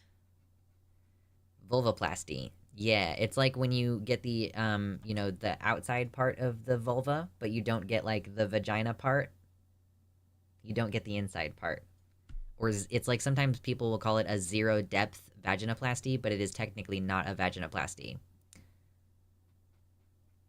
Yeah, what? Florida deliberately lying to advance fascistic laws? No. How could you do such a thing?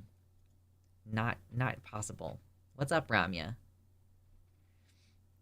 Yeah, we're talking about court cases and shit right now. Trying to catch up a little bit on what has been happening since I took a week and a half off of streaming. The attorneys general conspicuously avoided mentioning the manipulated nature of the research, of course. Instead, they are wholly endorsing the report, which asserts, quote, the Florida Agency for Healthcare Administration determined that current evidence does not support using puberty blockers, cross-sex hormones, and surgeries to treat gender dysphoria.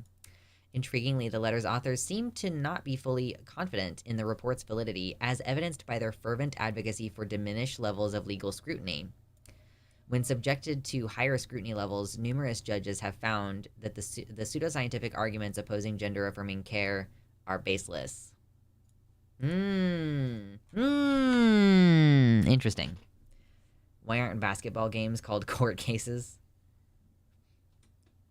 What's up? Hello, Ramya. So yeah, we're just talking about different stuff. I don't really technically have any official segments today. We're just sort of talking about different junk going on, and right now it's court cases and shit. Like, to be clear, I had absolutely no thoughts about, like, oh, I should keep track of what I'm talking about today. We are just going with the flow right now. 38 people in here going with the flow. Man, I gotta, like, build up some stamina, because I am tired. Zero Thoughts Lux stream when? What do you want from a Zero Thoughts stream? What am I gonna do during that? I don't even know if it's possible for me to talk to you all without having thoughts.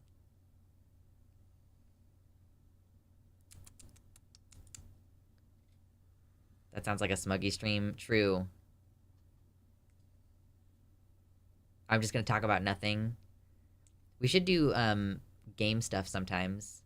I was thinking about maybe playing a horror game next week. Literally zero thoughts. No brain, no thoughts. I'll just remove my brain. Yeah, ADHD peeps always have thoughts even when no thoughts. I'm waking up in the morning with fucking Cuban Pete stuck in my head from The Mask. That was my morning today. Just sit there. I do not play Genshin Impact, no. Thoughtless, no bitches, true. Oh god. Drink more water, everybody. Okay, I don't need Aaron anymore. Genshin is awesome. Nice. We've been playing Sea of Thieves a lot lately. That's been my main deal right now. Just Sea of Thieves. New season just came out, so it's been fun. It's a good group game. ADHD is why I can't ever seem to meditate or get into hypnotic trance. There was a stream where someone sat and looked at the camera the whole time. It was a big thing for some reason. I think that, you know, certain big creators can do silly shit like that. You know, if you're Markiplier and you already have like 10 million subscribers, you can post a video that's called staring at a banana for 5 minutes. And then the actual video is just staring at a banana for 5 minutes. And then, like, there's captions. I guess that was the thing that made that video funny, was the captions.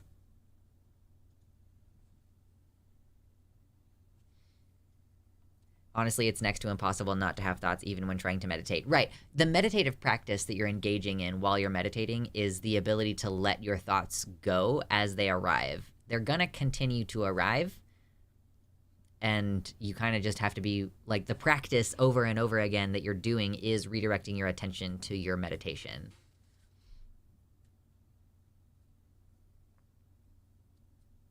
Meditation on ADHD is very different than non-ADHD meditation. You have to either just let all the thoughts wash over you or have a specific thread to follow, like counting your breaths. Yes, Markiplier would make a video like that. I'm not even lying. Do you think I'm kidding? Listen. You don't believe me? Markiplier staring at banana. Look at it. Look. Markiplier contemplates a banana for 5 minutes. Same day, Markiplier eats breakfast and ponders life for 5 minutes. 7 years ago. Oh my god. I've been watching this goober for like almost a decade.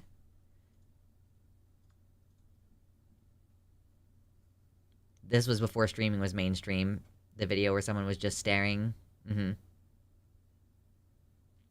Yeah, remember that one time he randomly dropped a video where he smashed or passed all 800 Pokemon? Yeah, it started a whole thing. Yeah, that prompted the entire trend, I'm pretty sure, of Pokemon Smash or Pass. He just does one stupid fucking thing and it creates ripples across the entire website.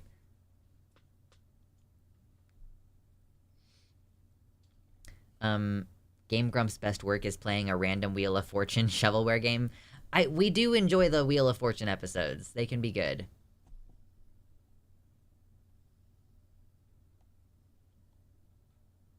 Wait, did Mark drop a video responding to the game theory video? Just said pass. Yeah, I don't like MatPat anymore. I think that he is really annoying and I don't like his content. But I love Mark. Mark is fun.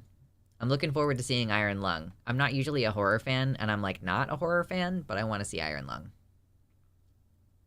Agree, but I have always hated MatPat. I can't watch a fucking Markiplier video. It's gonna zuck me. I think he's annoying, but he has a lot of hit and miss. It's 39 seconds. I know! That doesn't mean that I won't get got. And I present to you Markiplier's perfect Pokemon. I have to say, no matter what Mark thinks, I think this turned out great. You keep your leering male gaze elsewhere, my friend. I love this design. Now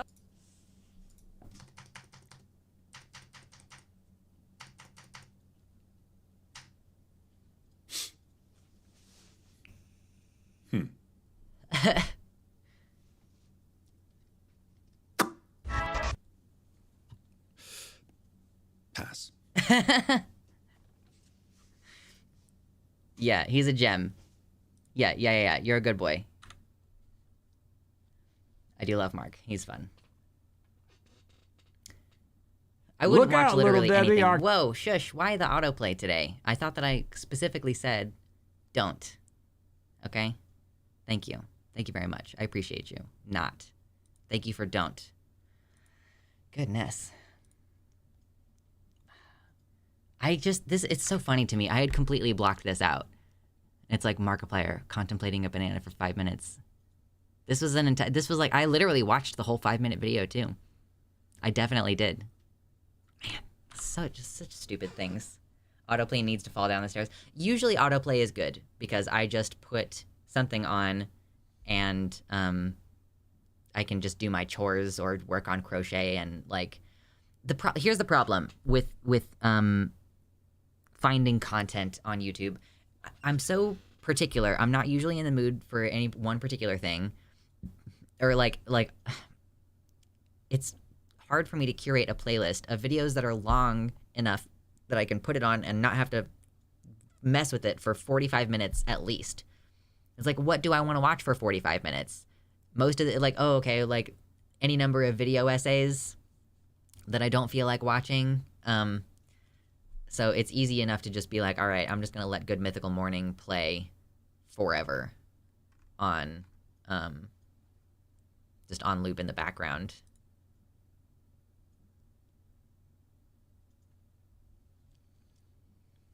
I found the video. A guy has 184 videos of him just sitting and staring at the camera for 5 hours. Wow. I've been rewatching Adventure Time. I have agreed to watch Adventure Time. My partner wants me to watch it. My sibling wants me to watch it. I'm gonna have to watch Adventure Time. I just gotta make the time to do it. Every video from Brian David Gilbert is a must-watch. I don't even watch all of Brian David Gilbert. He's been putting out music lately that I'm just not as into. I'm so itchy right now. This is why I switched to streamers. Keeps me feeling focused as I work, just listening to people chit-chat.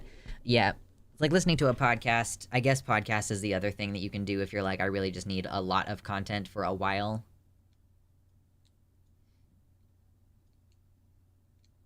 Have not seen Adventure Time yet. Yeah, apparently it's good. This is what I hear anyway. Okay. Click out of this. I'm almost out of water. I might have to get more.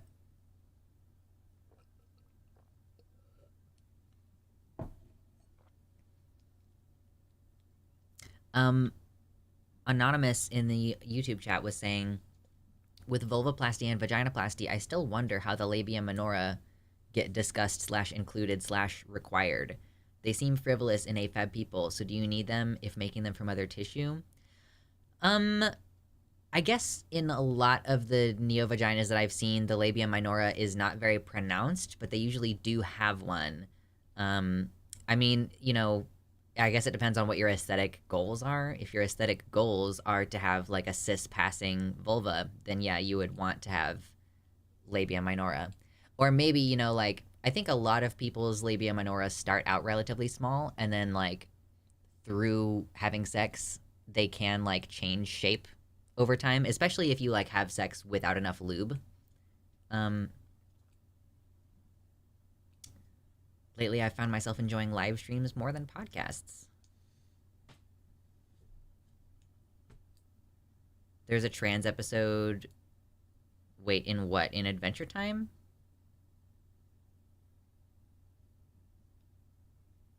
I've often wondered what the point even was of the labia minora. I mean, I don't know that many things on the body, like, have a point, per se, in that way. I mean, they're connected on the underside to the clitoris, so...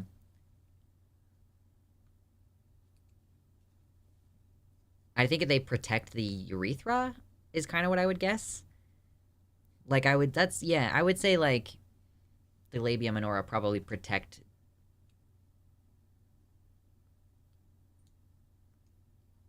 Yeah, labia minora protects the sensitive vaginal environment.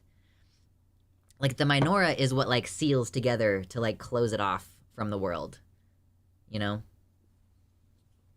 Labium tissue is made from scrotum tissue. They both come from the same tissue congenitally. Yes, the labias are very much like scrotums.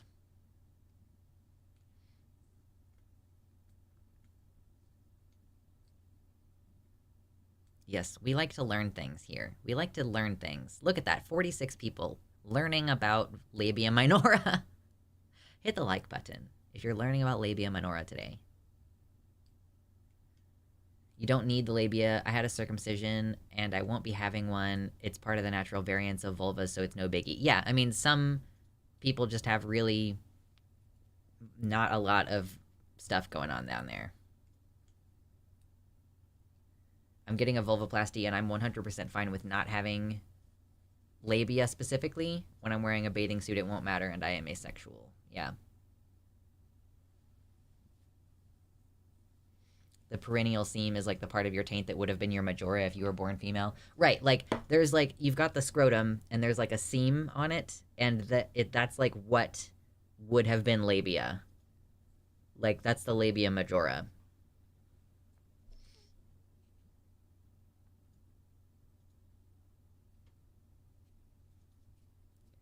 If labia are like the scrotum, does that mean that AFAB people have balls? I mean, this is how you get scrotoplasty. They don't, like, our ovaries, like, our gonads are our ovaries, and they're up in our bodies, right? And, like, the testicles are the gonads that are down in the ball sack. But this is how you create scrotum when you're having, like, female-to-male bottom surgery. You do use the labia, and, like, sometimes they'll remove some of the fat inside of them and, like, maybe stretch them out a little bit, and then they'll, like, sew it together, basically, and create, like, a pocket inside for your scrotums, for your testes.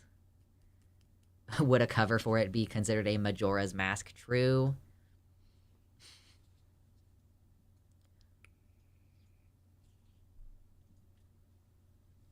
I'm against circumcision because it doesn't look like an elephant that way.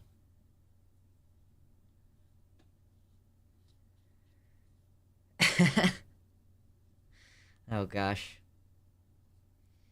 We're having a fun chat, okay? The wide range. Like, we start on Gaza, and then now we're talking about scrotums. What a difference 2 hours can make. Would people who go through that procedure be able to feel anything after it's healed? Are you talking about the scrotum? Like, the creation of a scrotum? Like, yeah, you can usually still feel stuff.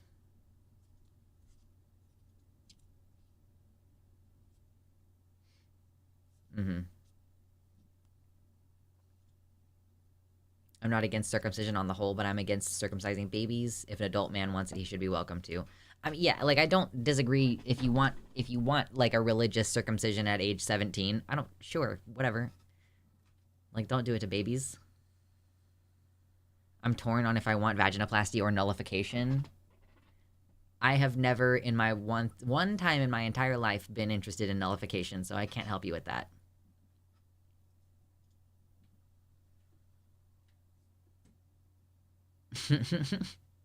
Truly, the foreskin is the oversized hoodie of the genitals. Excuse me. I'm gonna have to get water soon. Gonna have to get water soon.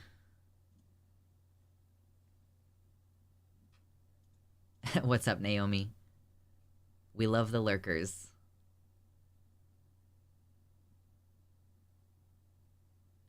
Circumcision is gender-affirming care, and I, for one thing, think that we should only have it for adults, says the leftist Matt Walsh. Oh god, that's scary to think of.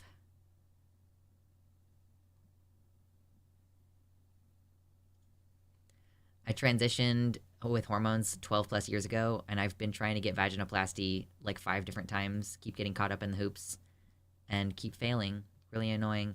Yeah, it's not uncommon for it to take a number of years to get your procedures, and like, oh, you know, you have to shop around for an insurance plan, and then you have to find out what the insurance requires. Like, okay, now I need to start seeing a psychiatrist who I have to have a relationship with for 6 months before my insurance will cover it. Like, ugh.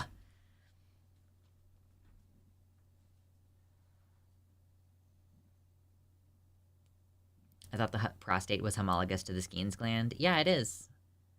It's basically like it helps make fluids. Both of them help make fluids. That's what they do.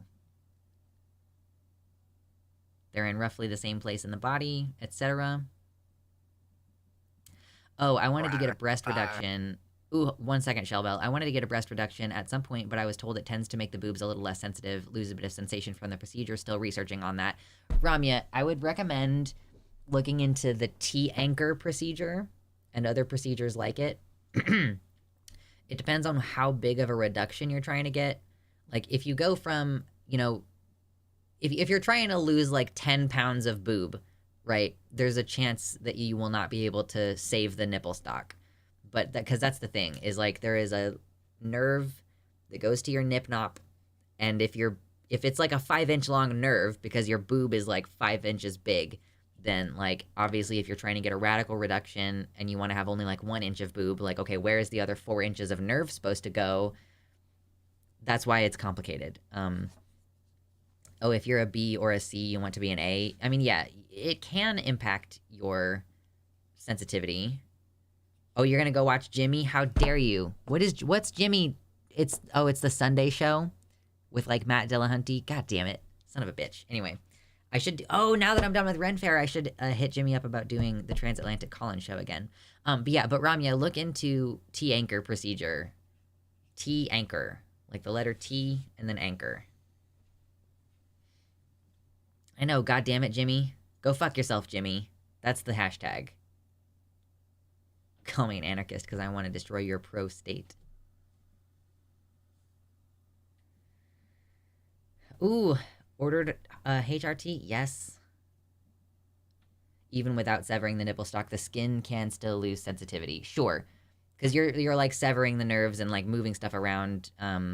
Yeah, it can be quite different. Girl juice soon.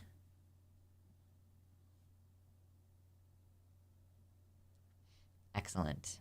Love that for you guys. Getting your hormones and your surgeries, etc. It's good shit. Yeah.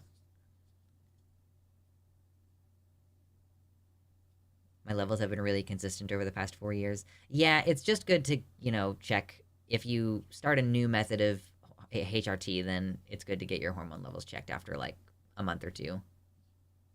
Anansi just started injections? Hell yes! Look at everybody thriving out there.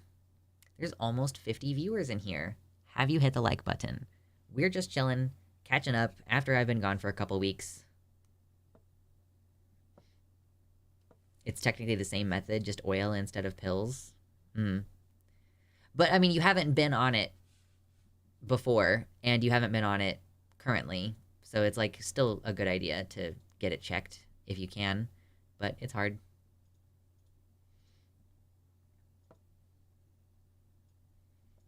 Delicious. I've never heard of oil for estrogen. I'm avoiding top surgery because of all the fears with lost sensitivity and stuff. Also, I don't like that the implants will need replacing every 20 years. I'm planning to do breastfeeding, though, and I'm just going to be happy with those gains. Oh, yeah, I mean, I'm sure that going on the medication regimen that you would need to in order to breastfeed is going to be... It's going to make the titty bigger. I mean, I don't know why it wouldn't. I scheduled with my doctor to get my IUD replaced. First step in hopefully getting a hysterectomy. High five on your attempt to get a hysterectomy.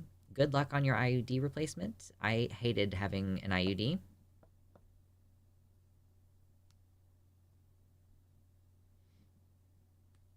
Can I cook with estrogen oil? I mean, I feel like you would reduce some of the estrogen out of it, wouldn't you?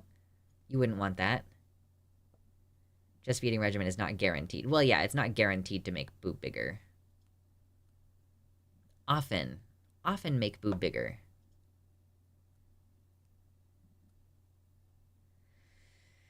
Goodness gracious. Okay, what else is there today? What else are we doing today? Boob is a funny word. Boob. Ooh, my gyno puts me under for IUD placements. Your gyno needs to teach every other gyno how to be a doctor.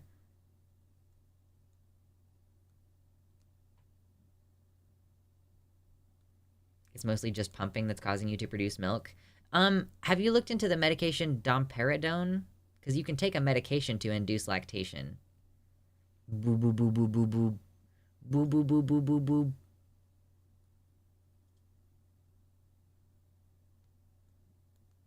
Hot take, the most annoying part of having a penis is cuddling with someone you're attracted to, but platonic with, and getting a stiffy. True.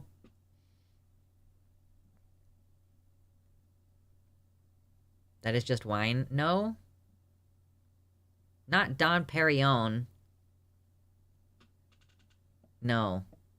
Not that. Most breast growth people get during pregnancy is fatty tissue and happens long before feeding. I guess that's fair enough. I guess I assumed that, that progesterone could be one of the medications involved with trying to breastfeed. So if you were on progesterone, then that could potentially make the boob happen.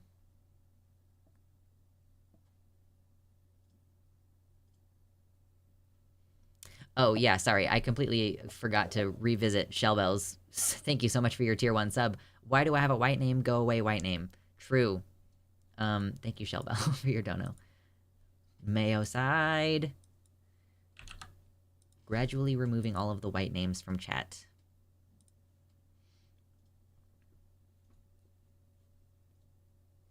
DBH, cis men should go on estrogen just to get boobs. The world would be better if there were more men with boobs. Baphomet, you say this as a person who went on estrogen and grew boobs and now is going to get top surgery at some point. Like...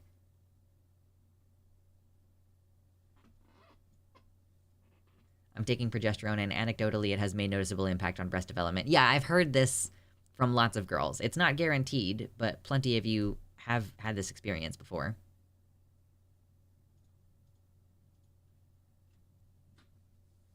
But, okay, it doesn't count because you are not a man, right? After going off E, I've noticed I feel better about having my boobs. And now you're about to go back on E? Make yourself feel bad about it again? Terrible logic. I had little to no growth on progesterone. It depends. It just depends. I do kind of wish that this was, like, a little bit tighter, but I can't really... This doesn't have an optical zoom. It only has a digital zoom. So I will lose quality if I zoom. I would have to move it physically closer. Bummer. Oh, boy. It's weird my gender identity seems to feel more masculine when I'm on estrogen and more feminine off of it. You're just a dork, okay? I'm taking that estrogen in order to feel more manly.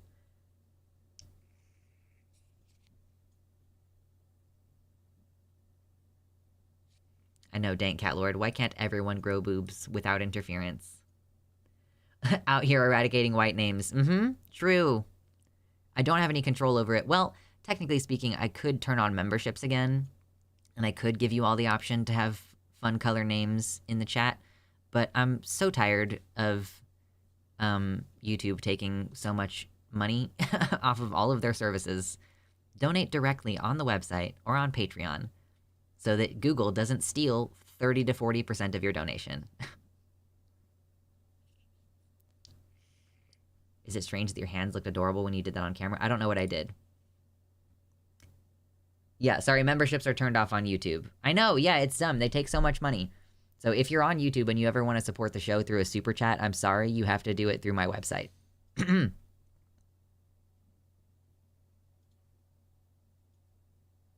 Yeah, PayPal come in handy.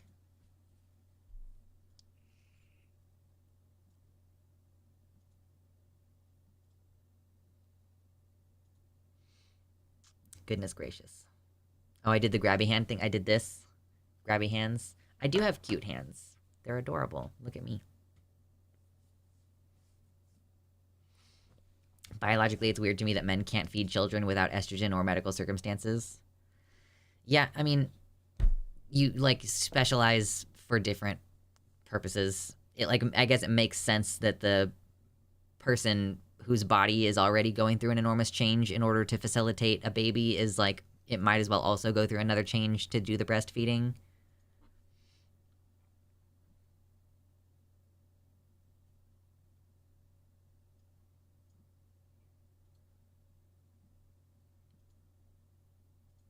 Always use the website. I just wish I could go back and match my usernames. I accidentally made them different. I listen on mobile, so YouTube chat is my only option. I mean, I can change your username for you. I have the power to do that. Men do have... I know, yeah, men have the mammary glands, but they're dormant. Why does YouTube suck taking so much money? They already get the ad money. I know. They already give me a pittance of ad revenue, and then they make the lion's share of it. Excuse me. Oh, my God.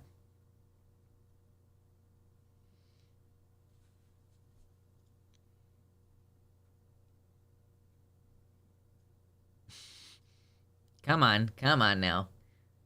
Going down the smuggy route already. It's only been 2 hours. Come on. Yeah, there are some animals that can change sex naturally. It's weird that that's not a more common mutation.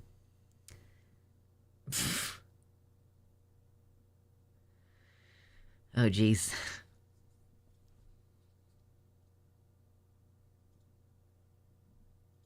creationism is BS, and the evidence for this currently is that God would make all animals able to change sex if they wanted to. No. God said man and woman and nothing in between, and all animals are either a man or a woman.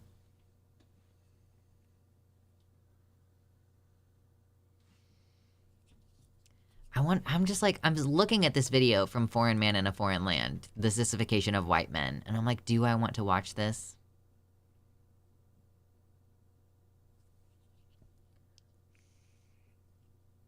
If there was intelligent design, then pregnancy hormones would be targeted to the specific area and would not fuck with your entire body. Oh my god, I know.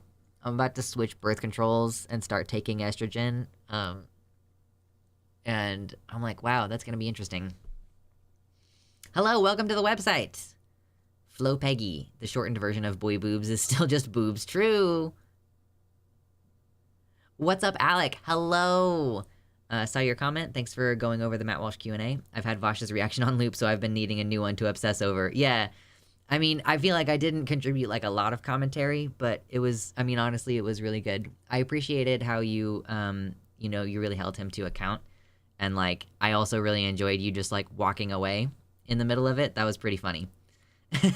So yes, everybody, I told everybody to go like the video. So hopefully you got some more likes and subs off of us going over it on stream. But yeah, it was good. I enjoyed. I was fully ready to end it there. Yeah. Oh gosh. It's like, it gets frustrating at a certain point when the guy is dodging the question. Trying to find a different way of phrasing, like, yes, I think under no circumstances is it acceptable to kill a child, quote unquote, meaning that yes, I am willing to accept all kinds of negative health consequences for the kid. So it was good.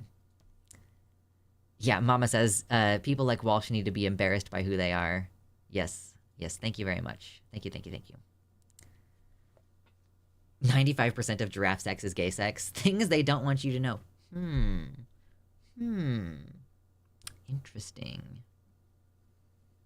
In Greek mythology, I think that the god of alcohol got drunk and that's what led to trans people existing. That's the OG, like, that's the actual explanation. Can we bring back saying bubes? Bubes? Are you also trying to bring back rar and smexy and yesh? Listen, I was there when the code was written. Yes. Unironically. Oh my god. I forgot about Yesh. And I saw it the other day and I died a little inside. Never forget. Yeah, I know. I'm so old. I'm so old. Yesh. Yeah. It's like when, in like 2008, when we were big fucking dorks, you know, we were typing on our messengers and stuff and using silly phrases like smexy, like with just sexy with an M in the middle. And that's like, it's sexy, but it's more. It's smexy. Schmexy. Yeah, yeah, you add the sh in there and then it gets even more intense.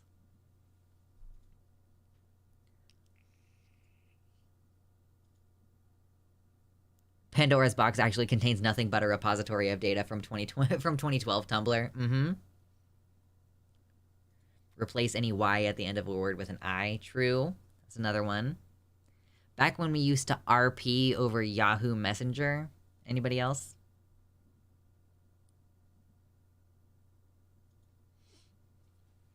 Oh, Jiminy Christmas. Yeah, I just unlocked Yahoo Messenger memories for Ramya. Te instead of the te. I used MSN.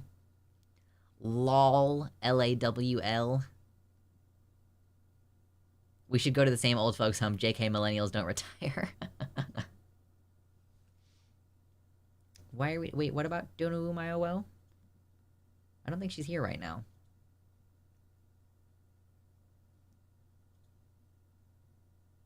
I remember MySpace and Gaia Online. High five, Anon. I was made fun of in 5th grade for not having Yahoo Messenger. Sad. The glomps and hugs with a Z. XDs, I know. We're all ancient. I wonder what this must come across to. Like, how do Zoomers feel about millennials being like, remember the silly stuff we used to say?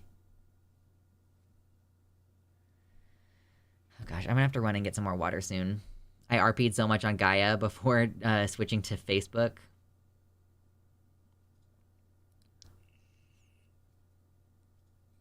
A lot of Zoomers are picking up on that kind of stuff. You know what's really interesting is, like, there is a type of teenager that I was friends with, and it's like it was a new archetype back then. Like I was the first generation. I guess there were like kids in the 90s who were really into anime, but it was like a different kind of anime culture. But like in the 2000s, we were like, okay, we're getting into anime. We draw manga at school. You know, we listen to like music that's associated with anime and video games and stuff. And then like that archetype of teenager still exists, because one of my nephews, who just recently turned 18, like I was speaking to him when he was like 16 or something, and he's fully got like watching Naruto and like, and honestly, I think Naruto and like Dragon Ball Z and stuff are having kind of a resurgence right now. But this was like a couple years ago before I think that really became, before I started seeing T-shirts and stuff everywhere, like Naruto T-shirts everywhere. It's like, yeah, but this archetype of teenager still exists, who they're into this particular subset of things that I consider to be like sort of niche. But yeah, I don't know. Like you can get that stuff more easily than you used to. I guess maybe it's just not a niche type of teenager anymore. Since you can go buy like a full Naruto outfit, and like, yeah, you could buy like Naruto headbands at Hot Topic back then, but still. I think Dragon Ball Z Abridged helps a great deal for its resurgence. Listen, Dragon Ball Z Abridged is the reason why Vegeta is my favorite character.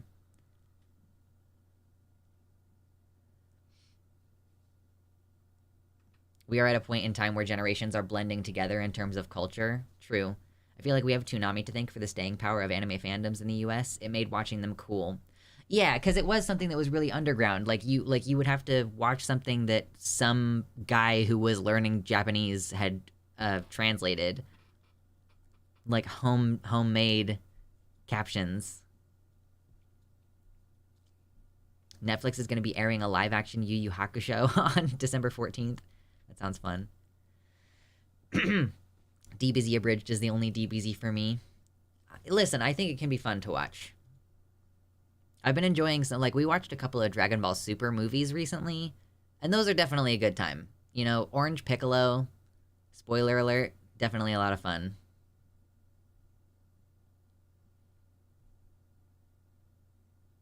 Who is asking Netflix for all these live-action remakes of animes? Right, is it Netflix doing the Avatar: The Last Airbender one? Like, why don't you just tell an original story that's good? They're remaking Vash the Stampede, but my girl Millie is gone. In fairness, One Piece was actually good. I just have no desire to watch it. I'm sorry, y'all.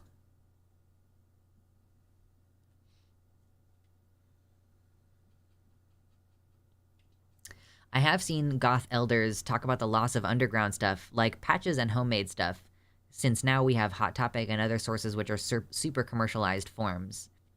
I think that a lot of subcultures are experiencing a level of recuperation in this way. Like, we didn't used to have a company that you would go buy a binder from. You know, we used to just have to sew our own binders and, like, make our own packers and stuff.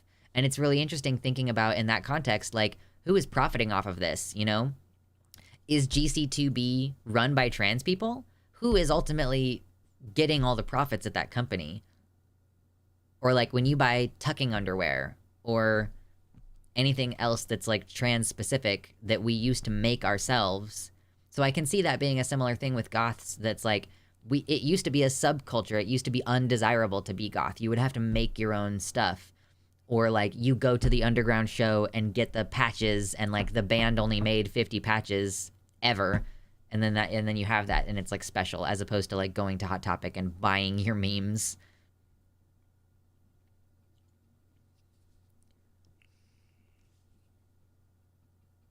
Hello, Ela Devine. Welcome in. Yeah, it's been long enough since I streamed that a lot of people's subs have lapsed. We are in white name hell today.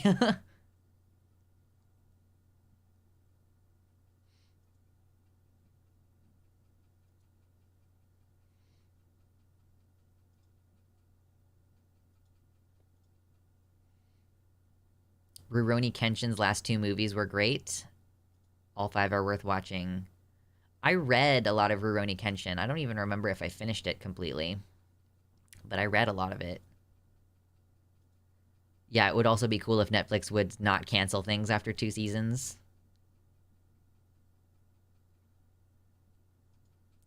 With your punk patches, yes, it's better to buy from artists, but I definitely enjoy that I can buy binders the same way I buy my other clothes.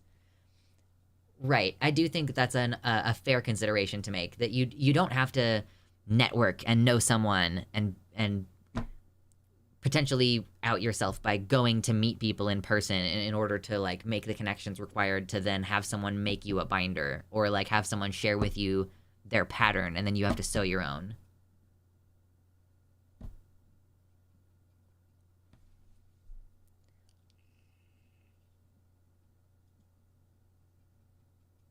Can someone explain why all the stores want to jump the gun on Christmas decorations, but nobody's selling peppermint bark yet?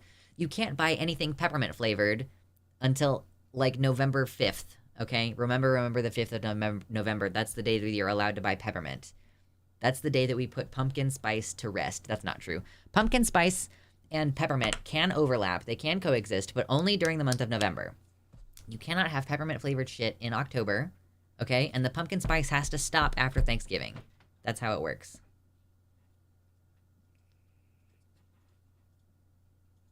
Ela, oh, my partner and I are pregnant. Baby coming in February. Congratulations and good luck to the 2 of you. I wish you many happy things for your Pisces baby. Pisces? Is pumpkin spice like cinnamon?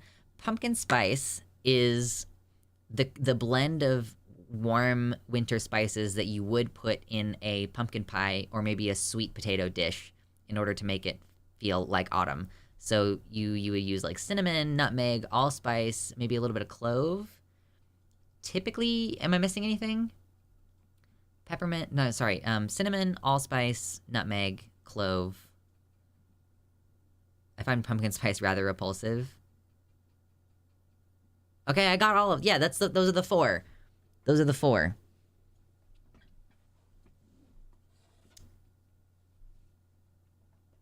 We chose the name Nox.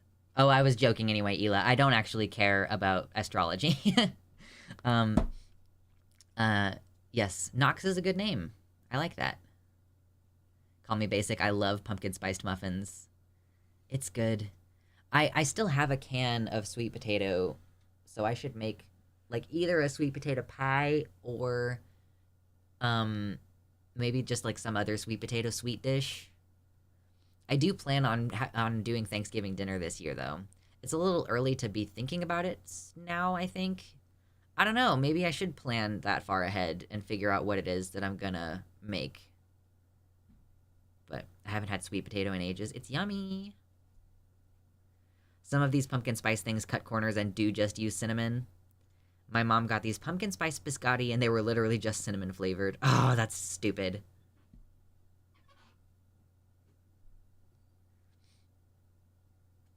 Sweet potatoes roasted with charcoal. I was kind of thinking I would just put them in the oven because I don't have any way to use charcoal. I don't have a grill. I made pumpkin soup from those giant flat novelty pumpkins from Walmart, and honestly, good AF. I was thinking about making like a butternut squash soup because I've never made one, and I also don't know that I've ever had one, and it seems like it would be really yummy.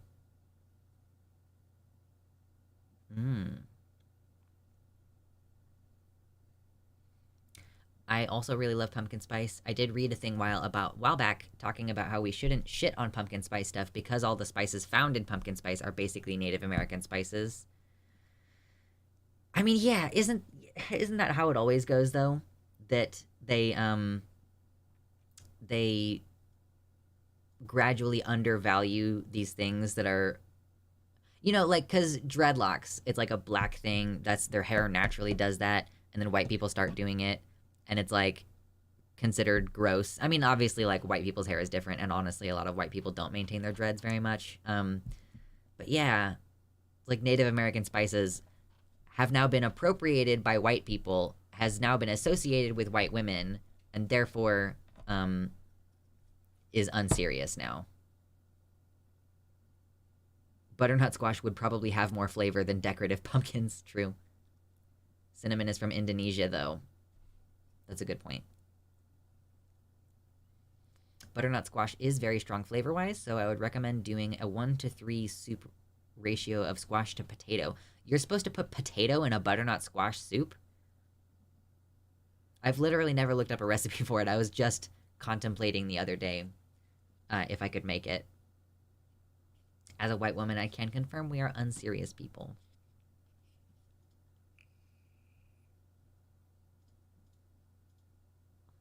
It's that time of year, y'all. I'm starting to appreciate this time of year more, which is weird because most of the time when you appreciate this time of year, it's because you're like, I get to spend time with my family. And I'm like, I'm looking forward to not seeing any of those people. No, it's just like, I'm like, oh, okay, I get to do Thanksgiving dinner.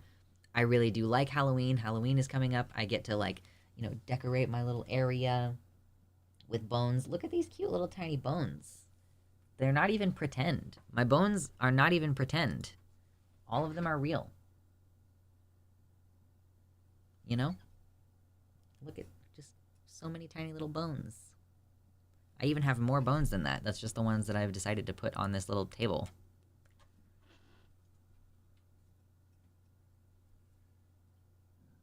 Excuse me. One more? No? Yes? No. Excuse me. Pumpkins are New World, but all the spices come from Southeast Asia, except maybe allspice. I've been cleaning and bleaching real roadkill bones. Listen, Avi. That sounds like a lot of fun. Let me know if you find any really small deer sheds. I'll take those.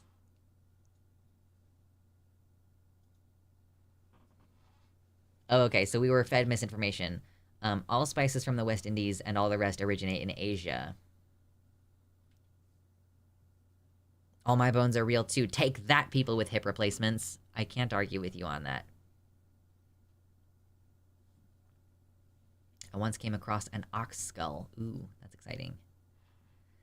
So much of this holiday stuff feels like obligation. It's weird. We always go to the big family Thanksgiving/Christmas dinner potlucks, and then a day or two later we have a smaller family dinner where my mom and I make the actual good food. Honestly, despise the holidays. I mean, yeah, it can be really performative this time of year. And, like, honestly, maybe finding my joy in the holidays has been, part of that has been figuring out how to be happy with it. You know, like, yeah, it did used to feel like an obligation. Like, okay, God, we're going to grandma's, whatever. And then a few years of me being like, I don't want to do this holiday shit. It sucks, whatever. And, like, still going to holidays mostly because it's like I know that our family wants to see us.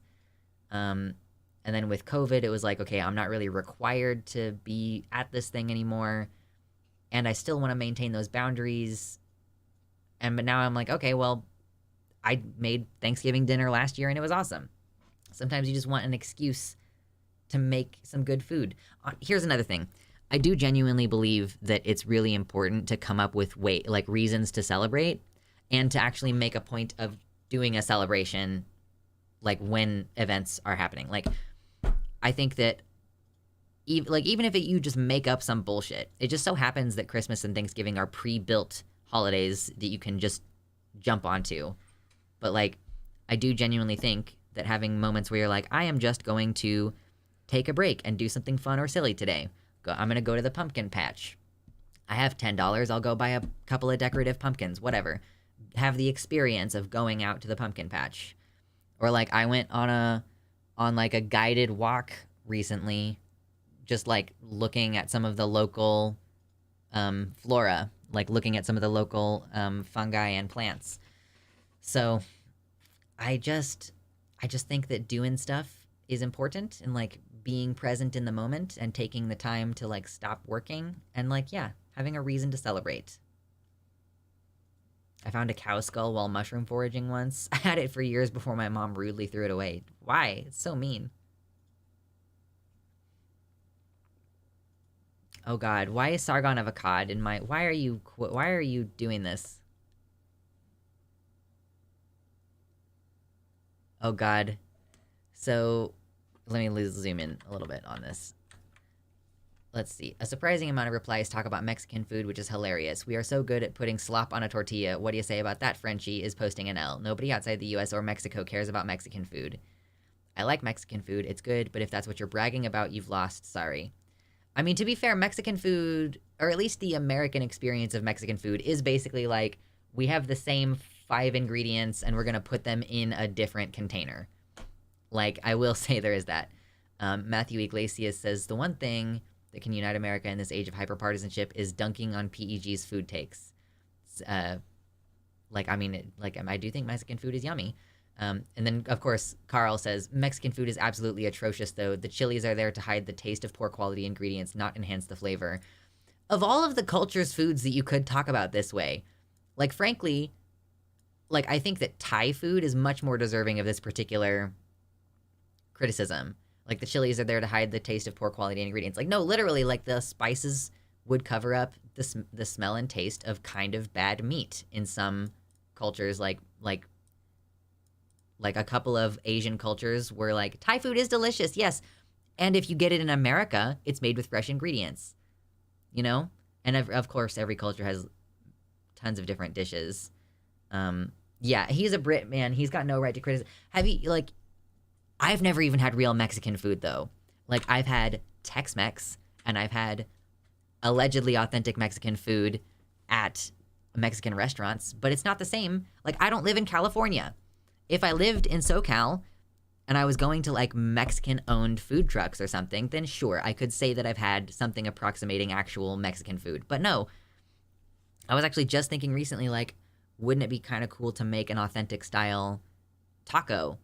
Because they tend to just be, like, it's like a really nicely cooked meat, like a long cooked meat, and then, like, some creme fraiche and, like, maybe a sauce of some kind, like a salsa. And, like, some lime, and usually cilantro, but I don't like cilantro. So, yeah, it's like, it just seems really good. And I've started making my guac, like, Mexican style, in that I just do the guac and then lime and then salt. Sorry, the avocado and then lime and then salt. I'm not doing this American chunky guac anymore, where I put, like, tomatoes and onions in there and stuff. It's just straight up. Yeah, hot climates are going to contribute to food spoilage. So hot climates are going to have foods that do kind of have spices that are orientated around kind of covering those. Real traditional taco is meat, cilantro, onions, and maybe cotija, but mostly no cheese at all, salsa and lime on the side. What is cotija? I've heard this word before. It's cheese. It's an aged Mexican cheese from cow's milk. It's like a crumbly, dry cheese. White in color and firm in texture, the flavor is salty and milky. Young cotija cheese has been described as akin to a mild feta, whereas aged cotija is more comparable in flavor to hard aged cheeses like Parmesan. Okay. What does this Sargon guy usually talk about in his content? Sargon is, like, famously an anti-SJW. So he mostly just bitches about blue hair and pronouns and, like, why woman in movie.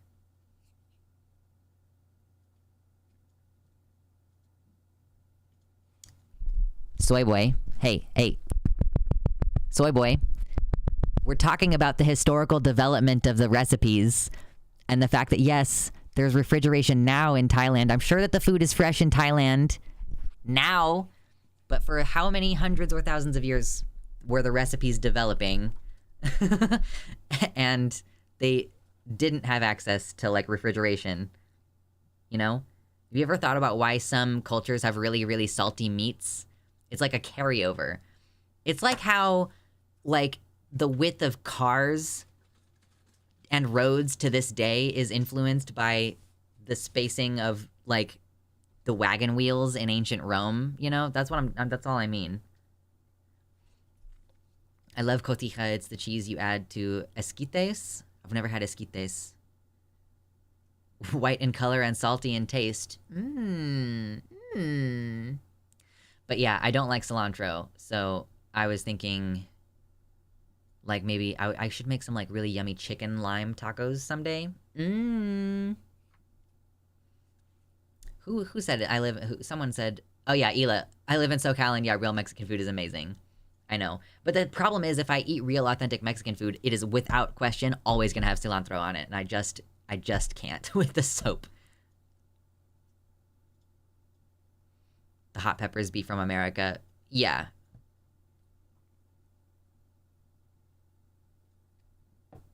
A lot of those spices have antiseptic qualities and help you sweat and cool off. Yes.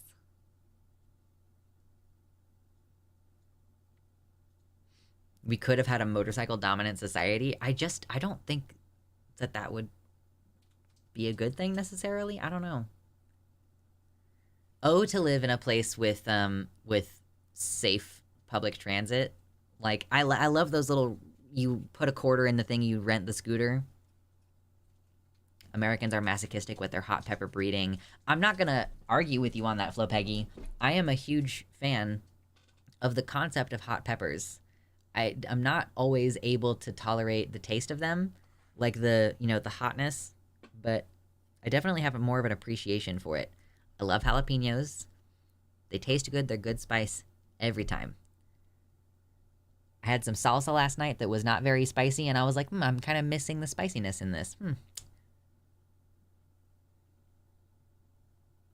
We used to have a walking-based society and just didn't go to other towns unless we were professionally a traveler.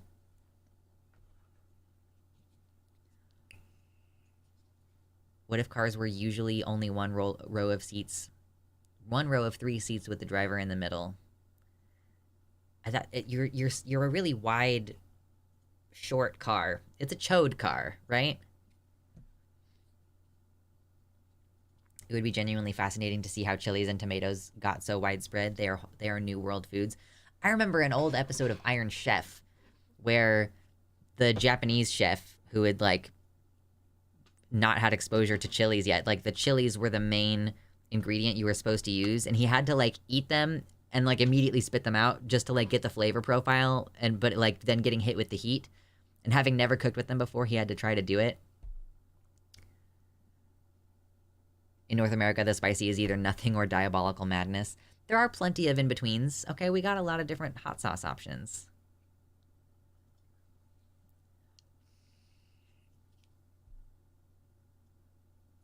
As long as nobody does the white people thing of bringing potato salad with raisins. Potato salad is really good. Why would you put raisins in it? Potato salad is like a savory, like, mayonnaise thing. Adam Ragusia did a podcast on the topic of spices, and apparently the idea that spices were used to cover up the flavor of bad food has been put into question recently. Why would you put raisins in anything? Listen, I will throw down for some Raisin Bran, all right? Raisin Bran is delicious. In fact, I have to buy some raisins to put them in my Total cereal because I've switched to Total, because if I eat cereal, it might as well be healthy. This is what getting old is like. It's like, yes, I'll buy myself cereal, but it's gonna be cereal with vitamins in it. Oh, God. Raisin Bran slaps. Thank you, someone. Poblano is the medium pepper between bell pepper and anything seriously spicy. Yeah, poblanos are like, if you want to make like a super jumbo-sized jalapeno popper, you would use a poblano. Poblano. Blah, blah, blah, blah, blah.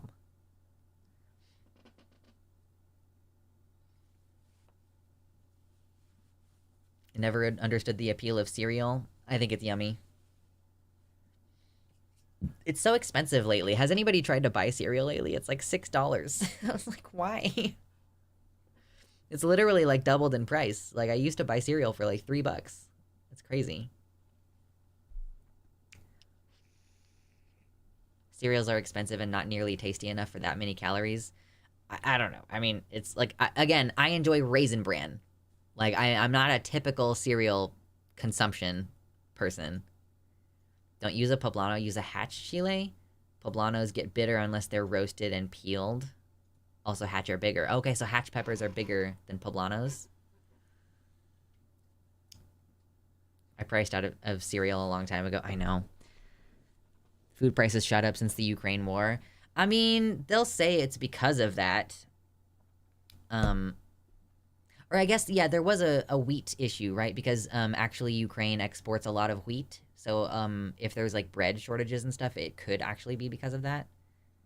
But everything is more expensive because of because they can use, companies can just use public issues to justify like artificially inflating their prices. So they can say, oh, well, we've had all these supply chain issues because of quarantines and COVID. And that was 3 years ago that we were doing any kind of meaningful quarantine. So like they'll continue to justify higher prices now because of something that happened 3 years ago. India also produced too low of wheat last year on top of the war. Oh, it was climate change or something? I had to sell my second computer monitor to buy a box of peanut butter puffins. Totally worth it, though. I could not live with only one computer monitor. I'm seriously like, I need 3. It's crazy that I need 3 monitors at this point. I could not live with only one. It would be unworkable. Also, Anaheim pepper. Anaheim pepper? Quarantine sounds like quarantine. Like a saltine, but made of corn. A corn chip saltine cracker. Ramya says, as an Indian person from that country, the Indian government, it being corrupt, is what made the wheat not happen as much last year. Lots of climate change crop problems. 3 monitors are widely used by content creators nowadays. Because look, listen, I have my main monitor, all right? This one has whatever I'm looking at on it. This is what you and I are looking at, okay? This monitor is where I have my chats, okay? And I can't reasonably see all of my stream health stuff and also have Streamlabs open. This is the third secret thing, is that I have to like minimize and maximize Streamlabs when I'm looking at it. So if the stream suddenly ended, I would not know until it started saying on YouTube, which is what I am looking at on this monitor, until the YouTube says, oh, by the way, there's no connection. I'd be like, okay, what the fuck? So that's the thing that I need. Like, I have chats, I have what I'm looking at, I need secret third monitor for Streamlabs.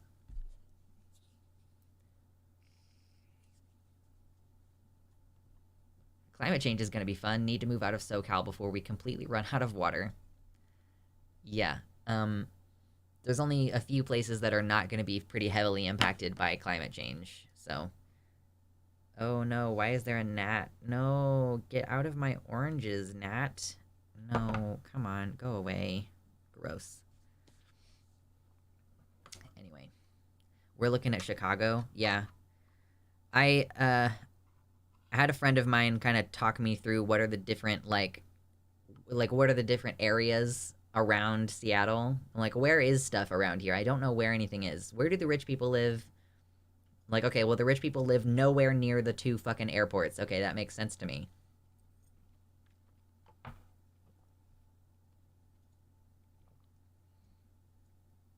I heard that poor people are mass moving out of Florida because of climate change, rising insurance prices there.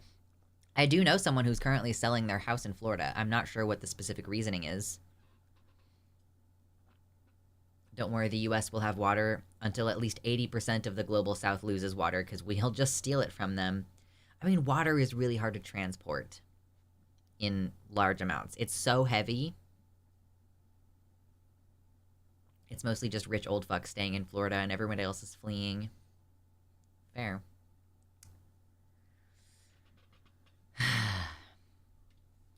So yeah, it's like that little area between the mountains and the coast where like Seattle and Bellevue and Tacoma are, like that's an area that's going to be relatively safe from climate change.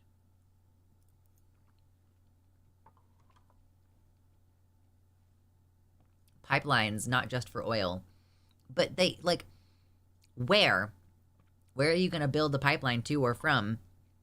Like the United States itself is having droughts, and then it's like, okay, are you going to, where has more water?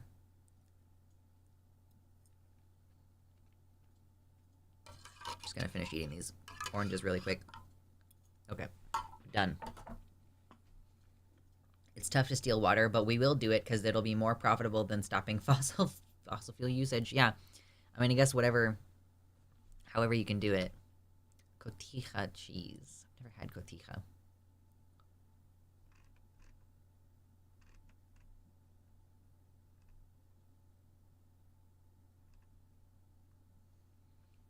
Oh, this was a follow-up tweet. Carl said, "This legitimately looks unpleasant to me. Prawns, chilies, avocado, and lime. This isn't a meal. It's an assault on the senses." Having just revealed that you are incapable of tolerating flavors beyond beans on toast. Like, yeah, I would say I'm not like a huge fan of eating shrimp-based dishes, so I would not be like excited to eat this dish no matter what the flavor profile was. But if it were chicken or beef and it was like, yeah, this has lime and chilies and green onions and whatever, like, yeah, that looks delicious. I could see California attempting to desalinate water, but it would be expensive, true. Florida is still routinely eradicating previously protected forestry for housing developments, which barely last a decade due to the extreme weather. Shrimps really is bugs. I know! Shrimps is bugs. This does sound yummy, though prawns and shrimps make me queasy after like 2 or 3. I could go for a plate of fried scallops right now. Yeah, it looks like it would be yummy if you liked shrimp, you know? Systemic issues stemming from deciding to build about a dozen megacities in regions which rely on man-made aquifers and lakes, then messing with the entire planet's water table by trapping trillions of gallons of water where they're not supposed to stay. Yeah, and like I watched a video recently, like my partner showed me a video about the logistics of maintaining waterways. You know, like America was founded like 200 years ago, and we established these little towns next to rivers because rivers, you know, allow you to get food, they allow you to get water, they allow you to travel. And so we've got all these major cities now that are around waterways, but the waterway doesn't want to stay the same. They change over time, right? Like they divert, and it's like, okay, well, if this diverts, our city is using hydroelectric production on the river to produce electricity. So if the river diverts, suddenly our hydroelectric system is not working. Okay, well, that's a problem. Or, you know, areas which used to be prone to flooding, you know, we are attempting to control those, and so we don't have the silt deposits happening, which create fertile land, you know? Prawns are really wasteful. There's so much off-catch and environmental damage. Yeah, I guess my personal disinterest in eating shrimps has been justified by a climate change-related issue. Or an environmentalist issue. First Nations had it right with their moving cities. It kind of feels like children playing with construction equipment on a planetary scale and not even noticing how dangerous all of it is. Right, like we are still actively causing damage in an attempt to maintain our lifestyle. It's like this is where I kind of understand what like anarcho-primitivists are saying. It's not necessarily that we need to roll all the way back to caveman lifestyle or whatever, but it is like the idea that our current like human lifestyle is sort of not sustainable, basically. Like it's not sustainable at this level. Like the amount of electricity we use, the amount of fossil fuels that we use, like it's literally not sustainable. So at some point you have to scale back that system, and it's like you have to decide where you're scaling the system back, you know? Is it industrial production? Okay, well then you have questions about like, you know, Violet works at a company that produces like prosthetics and other assisted living things for disabled people. So like what kinds of industrial production do you scale back? What things are you willing to cut? What things are going to be considered necessary?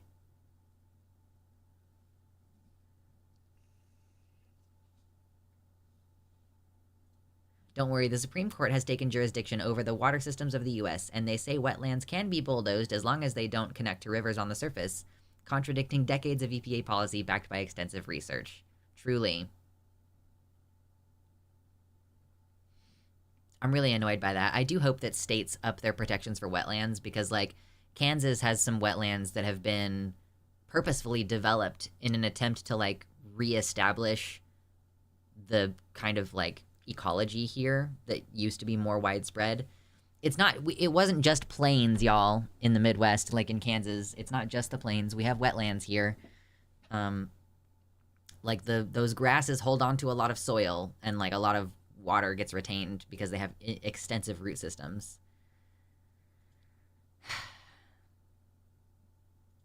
Honestly, we could have almost the same lifestyle, even a better lifestyle for many people, and it would be sustainable. We just have to discard the profit motive, so it will never happen. True. You don't agree with Vosh thinking we can keep the same level of quality of life and just alter how we get our energy and such? I mean, I don't know how sustainable it is. You know? Like, let's just say the cars. The lifestyle of how our cities are built and how it relates to our use of cars and fuel, you know? Like, some of these cities, it would require extensive restructuring of the infrastructure to make it more friendly to public transit. And like the public transit itself, how are those powered? Okay, well, they're powered from batteries. Okay, well, where do you get the materials from the batteries? Is that sustainable? Like, so can you have public transit that includes buses? They have to use batteries that have to be like the parts of them have to be mined by slaves in Africa or whatever. Like, you know, there are just a lot of logistical questions for like, there are so many different environmental factors. So how do you address all those factors? You know, are windmills a realistic option? Like, what materials go into the solar panels and how do we obtain those? Electric cars will produce a different, also severe issue in 10 to 20 years. Right, because their electrical parts are going to break down. Like, the batteries are going to break down. We need to be in less of a hurry in general. Yeah, and like, yeah, you got to think of like the modes of production, the expectations for how much and how often you work and shit like that are also contributing to this, you know, yeah, like I want to go to the grocery store in my car and buy as many groceries as I want and put them in my car and take them home. There is like a spoiled kind of aspect of that. And, you know, maybe Vosh doesn't really think of something like that because Vosh lives in Seattle and probably uses public transit. But it's like, yeah, if I have to use public transit and I can only carry what I have, then I can only go to the grocery store. It's going to take longer. COVID exposure on the bus, like weirdos on the bus can also happen sometimes. Like, there are a lot of lifestyle things that I think are dependent on an unsustainable, like, amount of use of resources, essentially.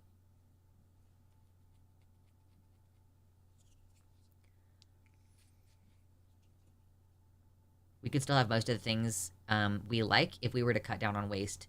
For example, the whole capitalism made your phone. Yes, but also it made planned obsolescence. So yeah, if you were making telephones with the intent of them lasting a long time, then yeah, then sure. You could, it would take a longer time for you to run out of the natural resources that are required. You would not have to do as much manual labor to produce them. The entire idea of food deserts, which create the need for cars to carry foods, is a systematically created problem. Yeah. And like yeah, how do you get foods into cities? Do you maintain cities? Like the idea of the city can only be propped up by a bunch of rural labor happening around it. What does locally harvested and hunted mean if you live in the heart of LA? Like, how far would you have to travel? Or like, I guess the farm people nearby can travel into the city and do farmers markets every weekend or something. Like, I just think that there's going to be so many things that need to be rethought. I don't think all fruit in the store at all seasons is sustainable. I agree with that, Max. Like, I do think it's not only virtuous, but it's like the right thing to do to try to eat foods when they're in season. We need to be doing vertical gardening locally to produce food to reduce the food deserts. Yeah, but like vertical gardening, do you just mean like those hydroponic systems that like filter water up through? Or do you guys mean like using the buildings? Because like, how much does the soil weigh those rooftop gardens? You know what I mean? And the fact that they have to retain water. A lot of, quote, local produce in the Midwest is shipped from Mexico. True.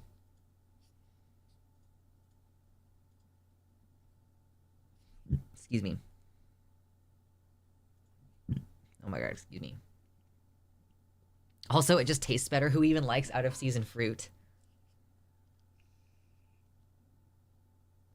Use cocoa coir instead of soil?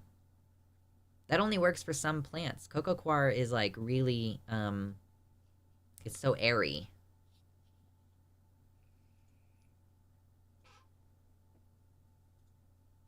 There are people who find fruits and vegetables at farmers markets, which have big global brand tags. They're just getting them off the side. They're getting them off the side of the truck, and then selling them forward at the farmers market. Yeah. So it's, you just have to think like, what things about your lifestyle do you want to retain? You know, like which aspects are you like, yes, I'm committed to having the internet. Okay, well, cool. Let's discuss all of the things that go into making the internet happen. Yeah, estrogen. I mean, estrogen you can make at a smaller scale. Drop shippers of your local farmer's market.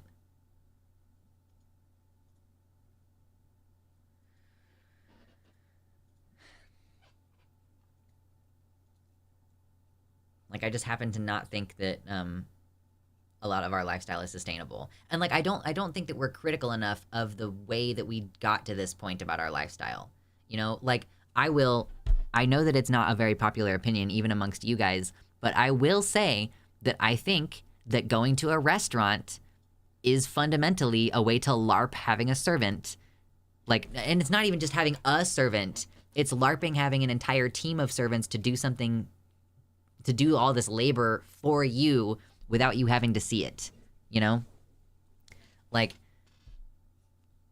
and like, yeah, like without having to see it, somebody's gonna bring up hibachi. Yeah, like you go to hibachi to like pay someone to do something for you, right? And like, so I do think that it's important to think, where did this come from? When did the first restaurants happen? Capitalism is just feudalism with extra steps, right? Could we do something like a restaurant where you can go to a place and eat something that someone else prepared and have it not be a part of like a weird power dynamic, you know? Potentially. It's me, I'm lazy. Community gardens, community kitchens. Yes, thank you. Violet, you said it just as I said it. I grew up in Vermont and local food is awesome, but it's not always environmentally friendly. Even organic small farms have fertilizer and animal waste runoff that's awful for rivers. It's complicated. Right. But I do think that there's a difference between animal waste runoff and like an industrial fertilizer plant having a meltdown and having that amount of runoff. And you know what I mean? Like, obviously there's going to be trade-offs, of course, but the idea is to get away from the industrialization. You know, fucking, like, the prevalence of cholera and things like that was in places where they didn't have industrialized farming. They were, like, small farms. They just weren't sectioning off the animals away from the people very well. Synthetic fertilizer is terrible for the environment at every step of the way. Truly. Street food goes back to the Bronze Age. I know that. Restaurants probably go back really far too. Yeah, I mean, I'm into street food. Like, I'm into that. I like the idea of street food. There's a couple food trucks that I've seen, you know, when I go into different places in Kansas, but it's not common. It's not like, you know, in California where you'll have food trucks all over the place. We don't have a strong food truck culture here. So much of the social infrastructure was built into religions to create dependency to the churches. To this day, that's a huge issue with the lack of atheist infrastructure and social well-being. Yeah, so you mean like in order to find, you know, like Anansi was saying in the chat, I don't know if she's here still, but Anansi was saying earlier that she went to a Jamaican church. She's an atheist, but she went to this church because she's trying to find like black community to be with, to commune with other black folk. Food trucks suck, they're all made of metal. That's not a food. True. False advertising. The line talks about them working to create those infrastructures with other atheist societies. There are like Sunday assemblies all over the place. There's one in Kansas that still meets every week, I think. anti-abortion states are bringing syphilis back. Oh no. Really? Lots of STDs lately? Interesting. But so I will say, if you guys do want to have secular community, just non-religious community, I would say, like, I hadn't really thought about looking into this until my sibling has been staying with us, and I'm, like, looking for ways to get them involved in the community, and, like, that is making me interested in getting involved in the community. If you have any, so check out the local library, first of all. Like, whatever your library is, check out if they have an events page on their website. There are so many events at the local library, you know? Like, they will sometimes have, like, there's teen events at the library. There's artists who come and talk about their work at the library. I happen to be aware of a library that does the drag story time. They don't really advertise it as such, but it, you know, it is that. So libraries, really important. I would also say if you have any like nature centers or art centers or museums in your area, like those are places that will have events that you can sign up for potentially, like register, and then start participating in community events.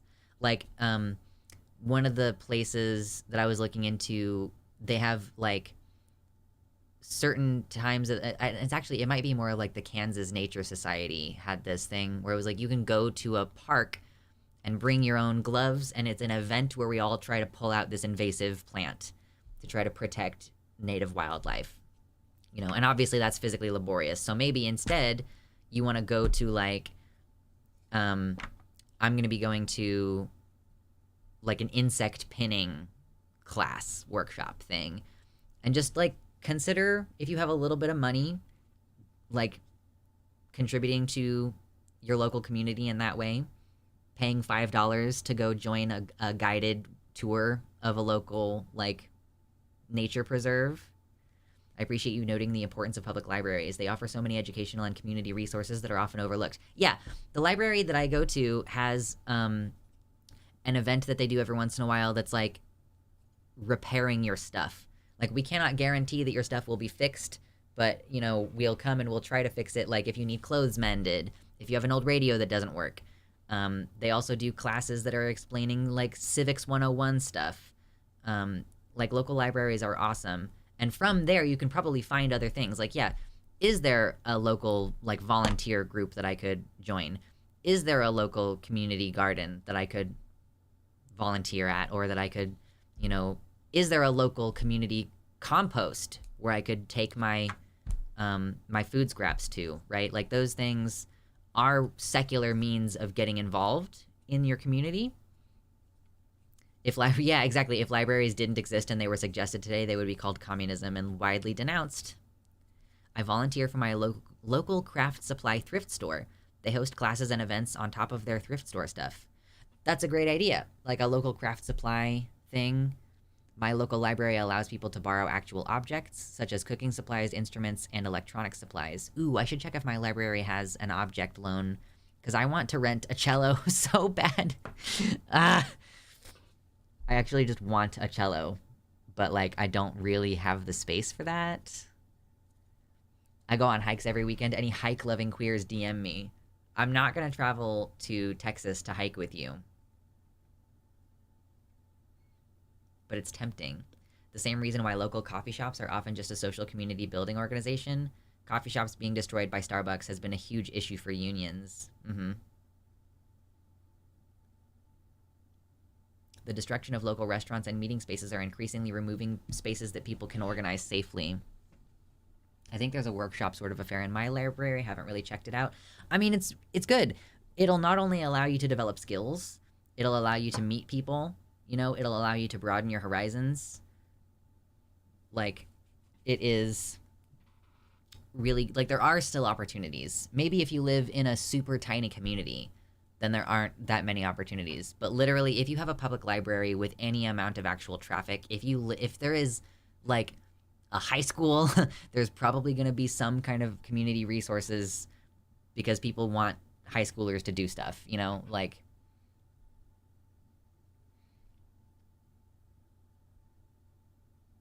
On the other hand, sorry, way earlier, Soyboy said, I'm split on this issue with farming.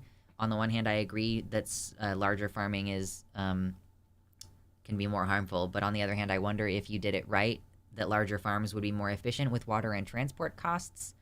I don't know enough, I guess. Well, yeah, I mean, I guess we just have to set aside the idea of the cost. That's fundamentally the biggest change that needs to happen if we are to do any kind of, like, degrowth, is taking the focus off of, like, how much things cost or whatever. Because obviously, smaller scale farming, smaller scale anything costs more. If you can buy your seeds in bulk, if you can buy fertilizer in bulk, that's less expensive. The problem isn't so much farming, it's the farm zoning.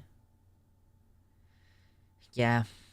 Making sure that your farming area is, like, near a waterway, but is not offloading waste into the waterway. It's tough. Money is made up. Literally, the only limit to what a government can do is the physical resources available. I mean, I would say the only limit to what any group of people can do is the physical resources. Like, the money is an arbitrary limiter. There's a hiking group nearby, but it's all older people, pretty leftist older people, granted, but it seems like people my age just don't get out as much, and I wonder if that's just making ends meet. Sure. But, like, if you don't go, you know, it's like if everybody has that mentality, though, of, oh, nobody my age is going to be there. Like, well, okay, first of all, why don't you get comfortable with the idea of making older friends? Because I think that's totally okay. And also, like, yeah, take into account that if you are going to be like that, then, like, everybody, everybody is going to be that way. So you have to just start going places and talking about going places and getting people interested. And, like, oh, like, I literally didn't even know that an insect pinning workshop was an option in my local community. And a friend of mine posted about it on Facebook because she was signing up for this class. And I did not even know that it was an option, you know? And so I looked into it and I was like, oh my God, there are a whole bunch of other options at this particular, like, center that's doing this workshop. And, like, oh, so I went on that walk. That was like the guided walk. And I met someone there who was, like, an elderly woman who recently moved to the area, like, a couple months ago. And she was just like trying to get involved in the community, meet some people, and, like, okay, this is a place where I could come and go on walks by myself. Like, yeah, so sometimes you meet, like, a 60 or 70-year-old woman and have a conversation with her. And that's okay. Like, yeah, sometimes it is going to be older people. Or sometimes you'll meet, like, a really autistic homeschool kid, like, who talks to you a bunch, you know? Like, community building is not just valuable if it's people your own age. It's also valuable just to have social interactions with anybody. Maybe the older person who is at the same event as you, like, has some really interesting insight or, like, an interesting perspective, or maybe you can share something with that person. You know, maybe the excited child is asking you questions and, like, you're having fun with that situation. Maybe, like, the people who are sort of similar age to you have moderately similar interests. And then, cool, okay, now just go do a thing on a regular basis, and now you'll be meeting people and having fun. And it's not, like, it was $5 for me to go on that guided walk. And it took 2 hours of my time. And it was great. I had a good time. I can only hike on Sundays. I have to have a solid rest from working outside. Yeah, and that's fair enough. Pagan groups almost always have community service activities, and you don't have to join anything. Usually nothing to join anyway, just good folks. Yeah, that's another good idea I hadn't really looked into. I'm sure that there's, like, a Facebook group for, like, Kansas pagans or something, but some of them are in, like, places that are too far. Like, just, it's like southwest Kansas. Like, I'm not going there.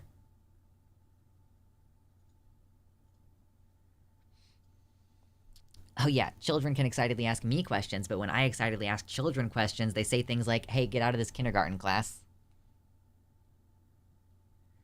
The US has a serious problem with segregating people based on age, and it's lame as hell. The person my best friend who lives in New Zealand spends the most time with is a retired woman in her 60s. My friend is 30.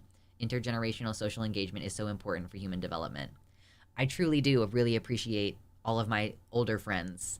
Like, I've got friends at the Renaissance Festival who are like graybeards and they have really interesting pasts and fun perspectives, you know? I'm not going there should be Kansas state motto. No, it's cool. I like it here. Come on.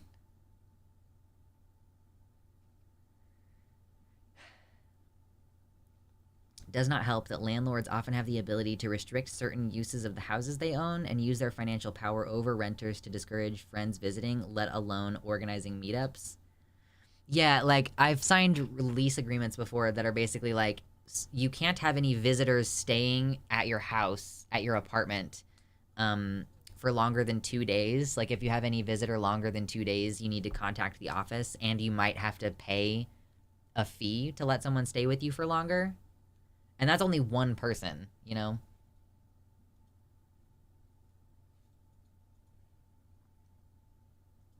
I wonder how much of that segregation is online between algorithms and the fact that different generations seem to prefer different social media sites. I do think that it does happen online. Like, you know, people don't go on Facebook because it's for old people or what have you. But I would say that, I mean, you know, down to the way that we do housing, all the way down to the way that we do housing, we used to have intergenerational homes, but now it's like, okay, we have to go to grandma's house. It's not like grandma just lives with us. Until she gets very, very old, she might live with us. But that's kind of where I think it starts, is that we have this emphasis on moving out and starting your own, whatever, blah, blah, blah, get your own place, that we, like, on the family level are lacking the intergenerational mingling that tends to happen. But then, yeah, also, like, you're a kid and you're in school and you're age segregated based on whatever. And then, you know, it's not like we have a natural way for old people and teenagers to commune with each other just in the world. Because we don't have community. If we had community gardens and everybody was participating in them, then yeah, you would see Dorothy every week on Sunday tending her little plot. And you would talk with her and share recipes and stuff. Like, it just would be part of it.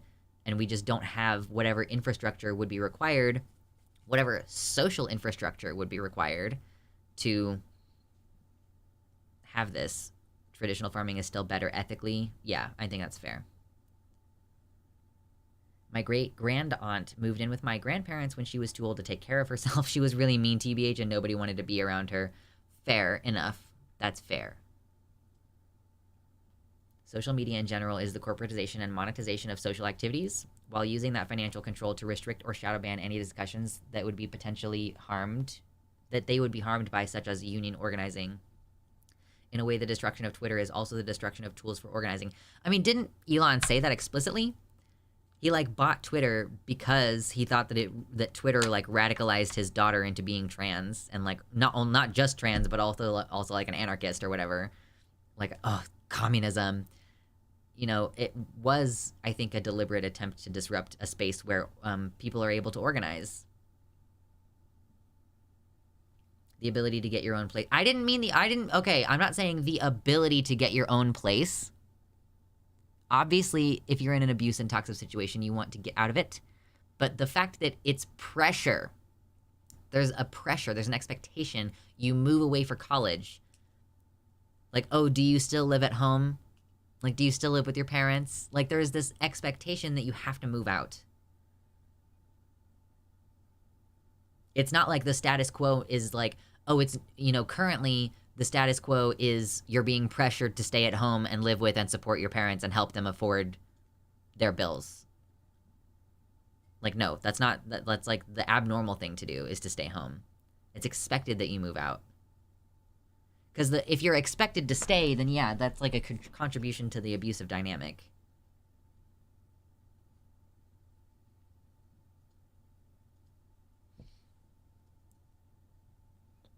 I tried to follow this one pro-Palestine info account on Twitter, and the site literally would not let me or anybody else follow. You click follow, refresh, and you're unfollowed. And the follower account kept bouncing between 2K and 10K by the minute. God. I'm really not on Twitter that much lately. It's like, it just sucks there. Like, what? And nothing of value was lost. Like, I don't know.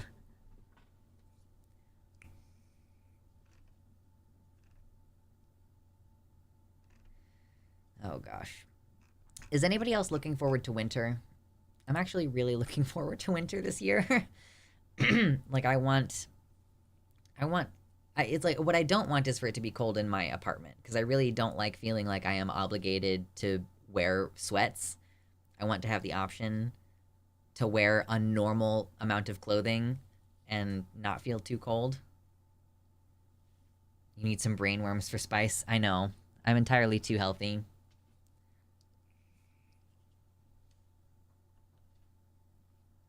Yeah, anti-union sentiments. To lose cuts subscriber access to pro-union website. This is another reason why we really need to develop in-person community organization because we are reliant entirely right now on a company being willing to host our conversations. And the fact that our conversations are being algorithmically selected to be shown to people. Isn't it so fucked that I'm like friends with a bunch of people on Facebook, but I am not shown most of their posts? And like instead I'm being fed a bunch of short video content that's completely unrelated to the purpose of the website, which is supposed to be like maintaining contact with individual people. I miss being able to wear sweats ever. It's still hot here. Understand. I'm hoping that you get at least something of a winter down there.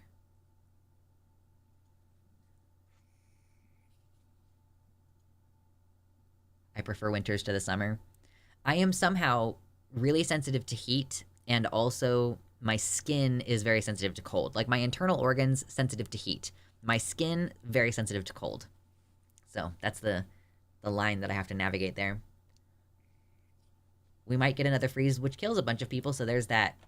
High five. Look at that.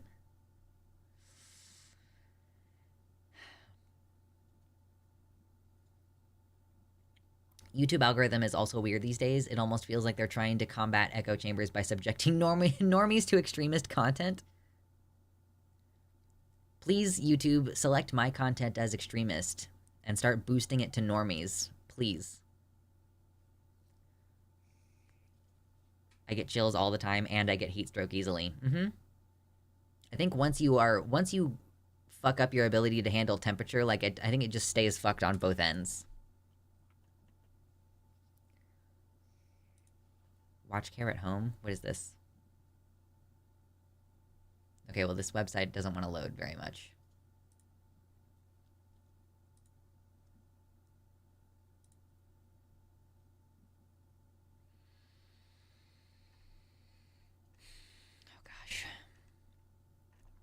So I don't know if anybody remembers me playing Little Nightmares before on stream, but I played it, and I had already played it before on my own, so I don't know if it was that entertaining, but I was kind of thinking about buying Little Nightmares 2 and playing it on stream for Halloween. I don't know. Maybe I should just post my Steam wishlist and be like, somebody buy this for me. I know, Little Nightmares, the first game, was really cool. So I think the second game would probably be fun.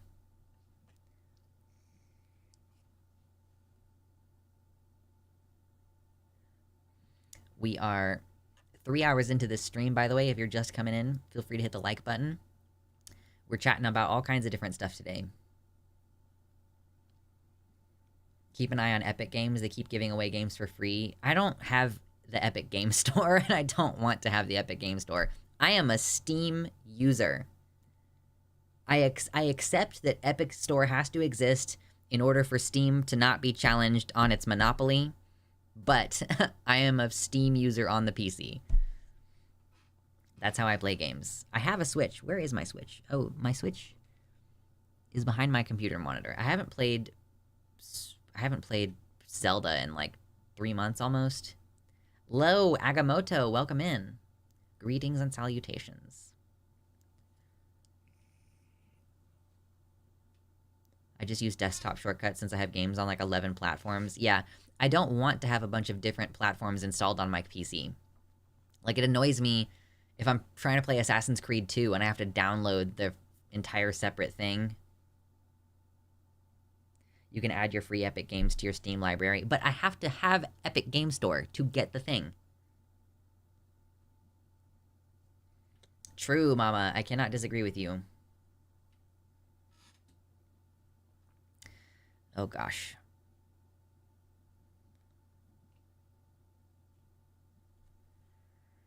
Oh, jeez. But yeah, I was just kind of thinking, like, oh, is there something fun we could do for Halloween? We usually do these intensive conversation streams, and, like, I don't do gaming content as much, but I would like to. Ooh, 69 likes. Nice. Sexy. Well, is there anything that we should cover before we start to wind things down? Because my voice is getting tired.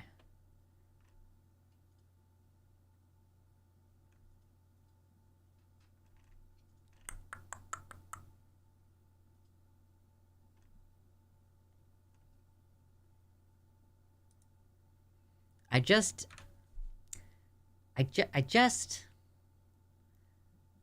don't know how, like, why, look at all these babies with no genitals.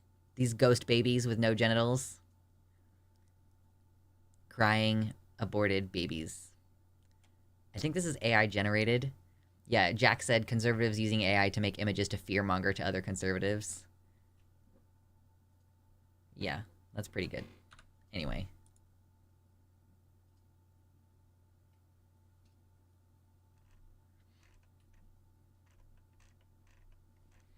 Memes. We have fun. Nobody shames men for sperm that doesn't fertilize babies. Yeah, isn't that like it's like a rule in the Bible or something? I know it's not actually. It was like this one particular guy was ordered to have sex with his dead brother's wife, but he spilled his seed on the ground and he was smoted. So the idea, I think that people extrapolate from that, is that you're not allowed to jizz on the ground. Every load put into a tissue is genocide. I stepped away to get tea, and that woman followed by babies was on screen when I came back. That is Halloween content. Yes. Straight up. Spooky, spooky Casper ghosts. I will jizz wherever the fuck I want. I bet you would. Oh, Jiminy Christmas. Halloween is queer Christmas, IMO. I mean, I do genuinely think that Halloween is Pride to Electric Boogaloo. I'm super going to hell if jizzing on the ground is wrong. I mean, typically you want to jizz, like, on a towel, or in a paper towel, or, like, in a tissue, and not on the actual floor.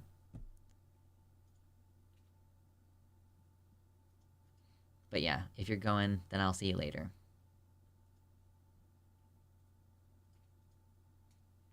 The story of Onan is about greed and inheritance. He was supposed to impregnate his brother's wife to make an heir to his brother's property, but by not impregnating her, he got to keep it. Yeah, I knew it was something like that.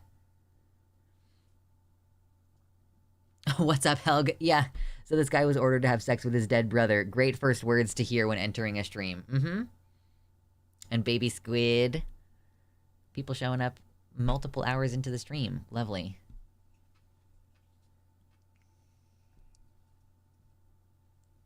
At Halloween, nobody expects you to be with your family, so you can be with your friends or found family, which, like, a lot of queer folks have.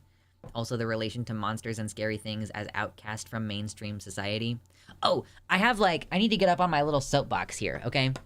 Speaking of Halloween being a place where you can be openly queer, you know, like, a lot of girls, like, a lot of people in general, I guess, will cross-dress on Halloween as their way of, like, testing the waters, right? Like, girls will dress up as Frankfurter, whatever the fuck, from Rocky Horror. And, like, yeah. So Halloween is great for that. And, like, people do consider it kind of a secondary pride. I gotta get up on my soapbox and say, if you are a person who feels like you wish that you encountered more queer people in public, go to your local Renaissance fair. Okay? Because you'll see trans folks, like, you'll see people who are just straight up in drag. There are going to be cast members. Like, we had a cast member this year who was playing Peter Pan. Like, I'm pretty sure it was just a cis woman. Like, maybe a they, them, AFAB. But, like, basically a femme person playing this boy character. And that was, like, an official member of the cast, you know? So there are so many, there's, like, so much openly queer expression at a Renaissance festival that I highly recommend going. Peter Pan is traditionally played by a woman. Yeah. You'll see guys wearing, like, a woman's pirate outfit. you'll see people with like full beards and huge tits, and it's like, okay, I'm pretty sure you either have PCOS or you are trans and you're on testosterone, because that beard is crazy. So yeah, I just think like if, and especially if you don't go to Pride because it's hot and it's super corporatized, I think that a Renaissance Fair is like a great alternative. Obviously, there's going to be a lot of normies there as well, but you can dress up, you can have fun, you can watch people have fun, you know, interact with cast members, and just witness tons of openly queer people existing in a public space. Oh my god, it's amazing. Also, smoked turkey leg, the only good way to eat turkey. I think they're kind of overrated. I mean, I'm sure right this second, if you handed me a smoked turkey leg, I would eat it, but I am really hungry, so that's probably why. But you absolutely should check out the Renaissance Fair. Like, and I don't go to Pride because it's in June. It's so fucking hot. Like, it's so hot. So yeah, I would much prefer to go to an event in September. And like different Renaissance fairs happen at different times of the year or whatever. So you just have to find one that's local to you.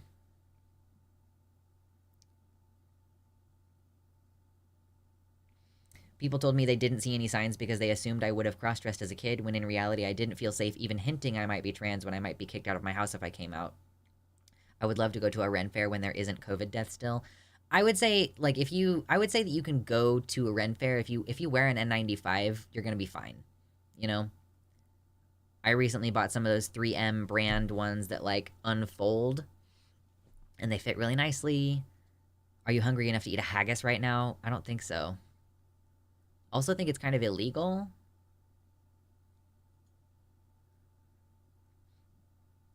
Comic cons and other geek cons are another good place to test the waters. Yeah, but conventions are indoors. Like, a Renaissance festival is outdoor. Just wear an N95 and be away from crowds of people. Like, don't go on the hottest, like the hottest, busiest days.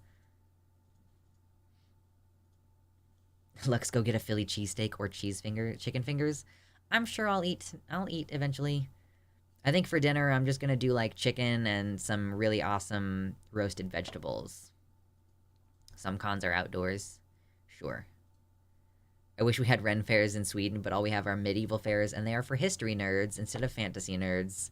Very cis-het vibes. Yeah, like in America, when we do Renaissance festivals, it is basically engagement with historical fantasy. There is a living history thing, like series of quest events, basically. And some people do, yeah, like legitimately, like, yes, this is what it would have been like at that time. But for the most part, you're running around and, like, there's a business that has a TARDIS as a front door and, like, all kinds of shit like that. A true haggis is illegal, but one made without the lung is perfectly legal. Okay, well, good to know. Go get Thai food to apologize. A pot pie or a calzone. So many things. I could eat so many things. What I'm probably going to do is eat pizza rolls. Because I have those already. I'll be working on costumes when we're done here today. I still need to get my sewing machine maintenanced. Hopefully this winter I'll have time to get it maintenanced, and then I'll be able to sew again. There were some people bitching about, quote, the right way to dress to trans masks wearing pants at Ren fairs. Wait, what? Like that they are supposed to wear pants? I don't know. I'm working on some fur ears right now while I'm watching the stream. I had a really cool idea for a headdress, but I don't want to talk about it in case talking about it means that I don't make it. Festival tip, all pagan festivals equal Ren fairs. Oh, saying that trans masks should wear dresses because of, quote, the era? No. Oh my god, are you kidding me? I'm so certain that there were trans masks who would, or cis women even. Like, the whole idea of, like, women pirates is they would dress as men and, like, cavort about as men pirates, and then, like, right before she shoots you, she bares her breast and then kills you, like, so you know that you were killed by a woman. You know, there were definitely plenty of, yeah. I love wearing pants as a trans woman. Cishet's being stupid. Yeah, like, choke on it, dude. Are you kidding me? And like honestly, maybe this is also because my particular local Renaissance festival is very lax about the medieval accuracy. There are other festivals that like if you work at one of the food booths and you paint your fingernails royal purple, they will fine you for like at least I was told this by someone who works at some of these other festivals. Like a girl was fined like $50 for wearing royal purple fingernail polish because that's the royal colors and like some of these festivals like supposedly you can't hire teenagers with braces to work at the food booths. The Kansas City one is super lax. We just don't give a shit about the historical accuracy part. It's all fun and games.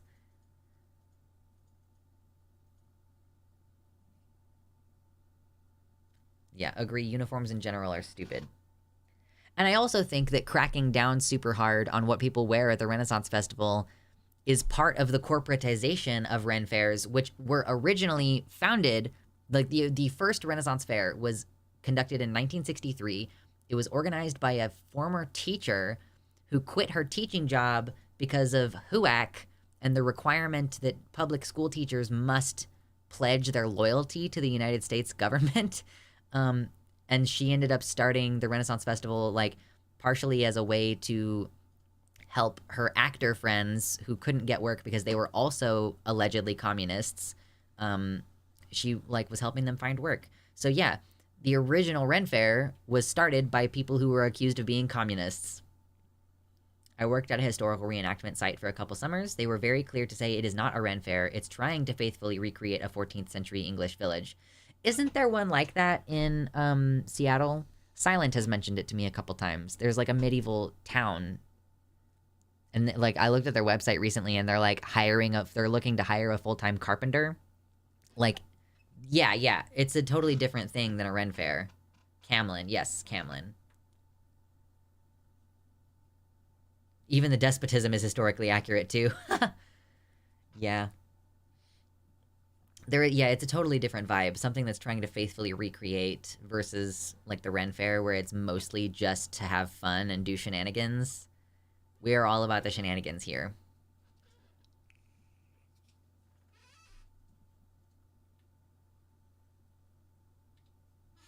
I haven't been there in years. I'm waiting for the guy who founded the place to finally get kicked out by the board or die. He's an asshole to everyone.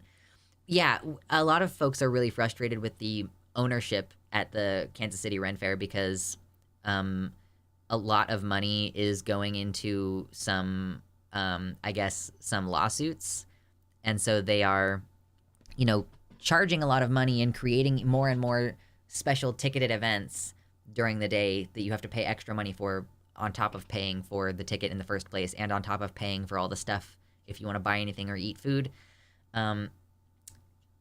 Yeah, so like a lot of things are falling apart. Things are not getting rebuilt. Like the money is not being reinvested. And so people are getting really butthurt about it because it's like a lot of these buildings are 30 plus years old.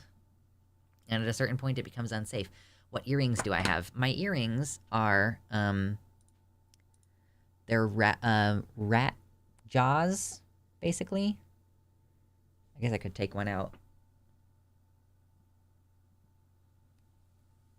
It's the jawbone of a lab rat. So, that's cute, huh? I like my bones. Bones are good. Okay, let's see if I can... There we go. I'm surprised that went so easy. Anyway. I got these at the Renaissance Fair. Bones. Rat jaw earrings feel like a warning to snitches. Better watch out.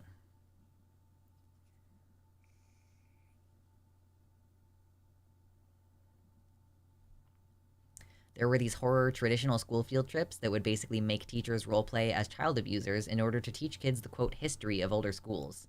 It seems pointed that when I went there, the teacher seemed to explicitly bully neurodiverse kids in the name of, quote, historical accuracy. Yikes. Oof. That's a big yikes. I wonder, some people seem really bothered when I wear, like, my furs. Are people less bothered by the bones? I guess there's more plausible deniability that the bones are not real. But I assure you, they are very dusty and real. It's a little bone. I don't know what this one is. Bones. Delicious. Snitches be getting stitches.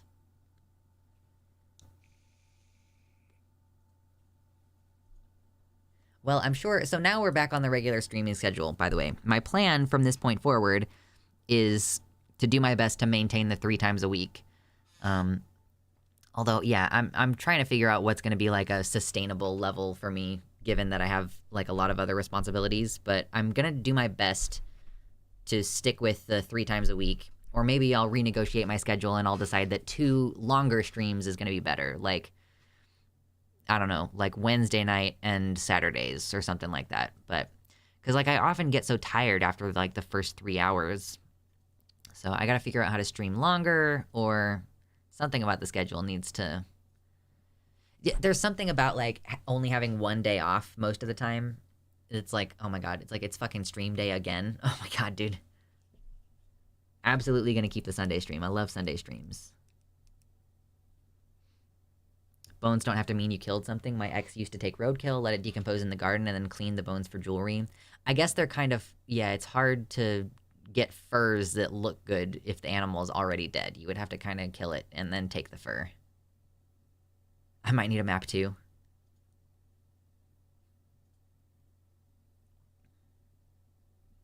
I thought they were lightning bolts. No, no lightning bolts. Just bones. Just bones. Oh yeah, I hope that your foot gets better. I've just finished bleaching some small rodent bones. I have a bunch of those jaws now. Nice. Originally, I was like, I wonder if I could get just like some tiny mouse skulls and put those on earrings. Were you still thinking of watching the 4N vid? Oh, I don't think this late in the stream. I mean, I don't know. I've never watched this guy's content, and I feel like I should screen a little bit before I just jump into it. I don't do a lot of reaction content. So it's like I want to be particular about what I react to. I guess this dude has 118k subscribers. I could potentially benefit off of putting out a segment responding to this video. But my voice is too dry and tired for today, for sure.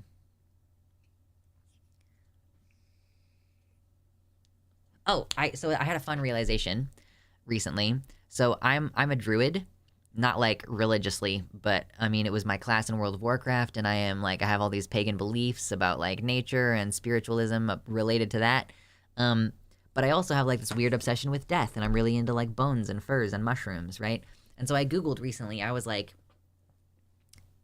death druid.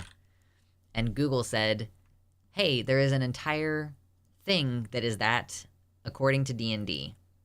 And so I found out that there is a subclass of druids in D&D, and I don't know, maybe there's more representations outside of D&D, but I found this answer, and I stopped looking.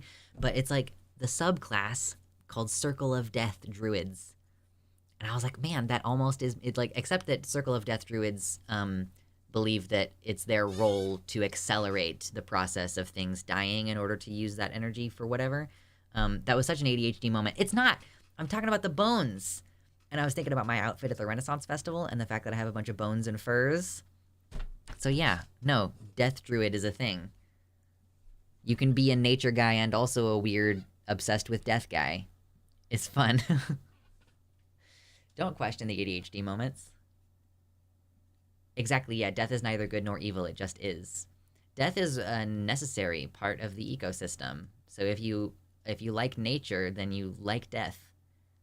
Yeah. Is necessary. So many little microorganisms. And fungi.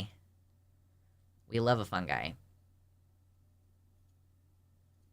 Bone collections are based. I have my dead grandpa's dentures on my animal bone shrine. Nice. I have a bunch of little bones like this that I could use to make, like, I could make a crown. I could make a bone crown. Wouldn't that be fun? Avi, do you sell, like, any of your animal parts? You be bleaching the bones? I've never seen Supernatural. It has too many seasons. Way too many seasons.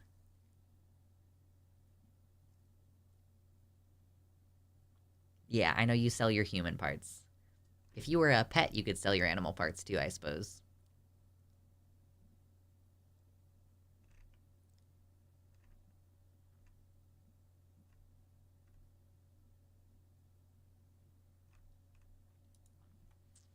We love resorting to AI to fake public support. It's amazing how you can look at a thing and tell that it's AI or tell that it's photoshopped.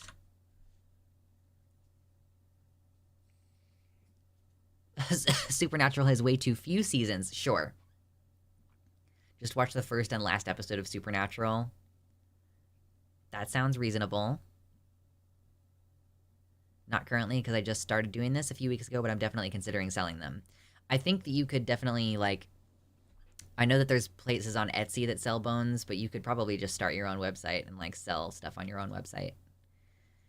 People like bones.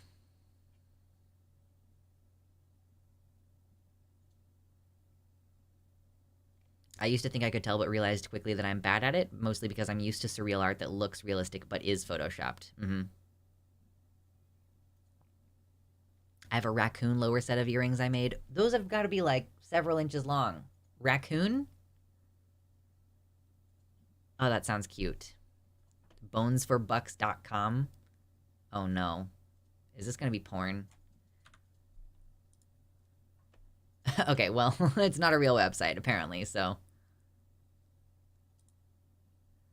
Good that it wasn't porn. Thanks. Lily Simpson recently did a review of the trans episode of the show Bones. Nice. Okay, my voice is tired. We've had a comeback stream, unlike any comeback stream anyone has ever seen before. Truly groundbreaking stuff we're doing out here. I think I'm ready to go eat lunch and prepare to see you all on Tuesday, at which time we might actually do a proper segment instead of just spitballing about shit for 3.5 hours. So anyway, much love to y'all. Enjoy getting involved in your local community, because I recommend doing that in addition to doing all the normal stuff that you do to take care of yourself. So have fun out there and be good, okay? Be good. Be good.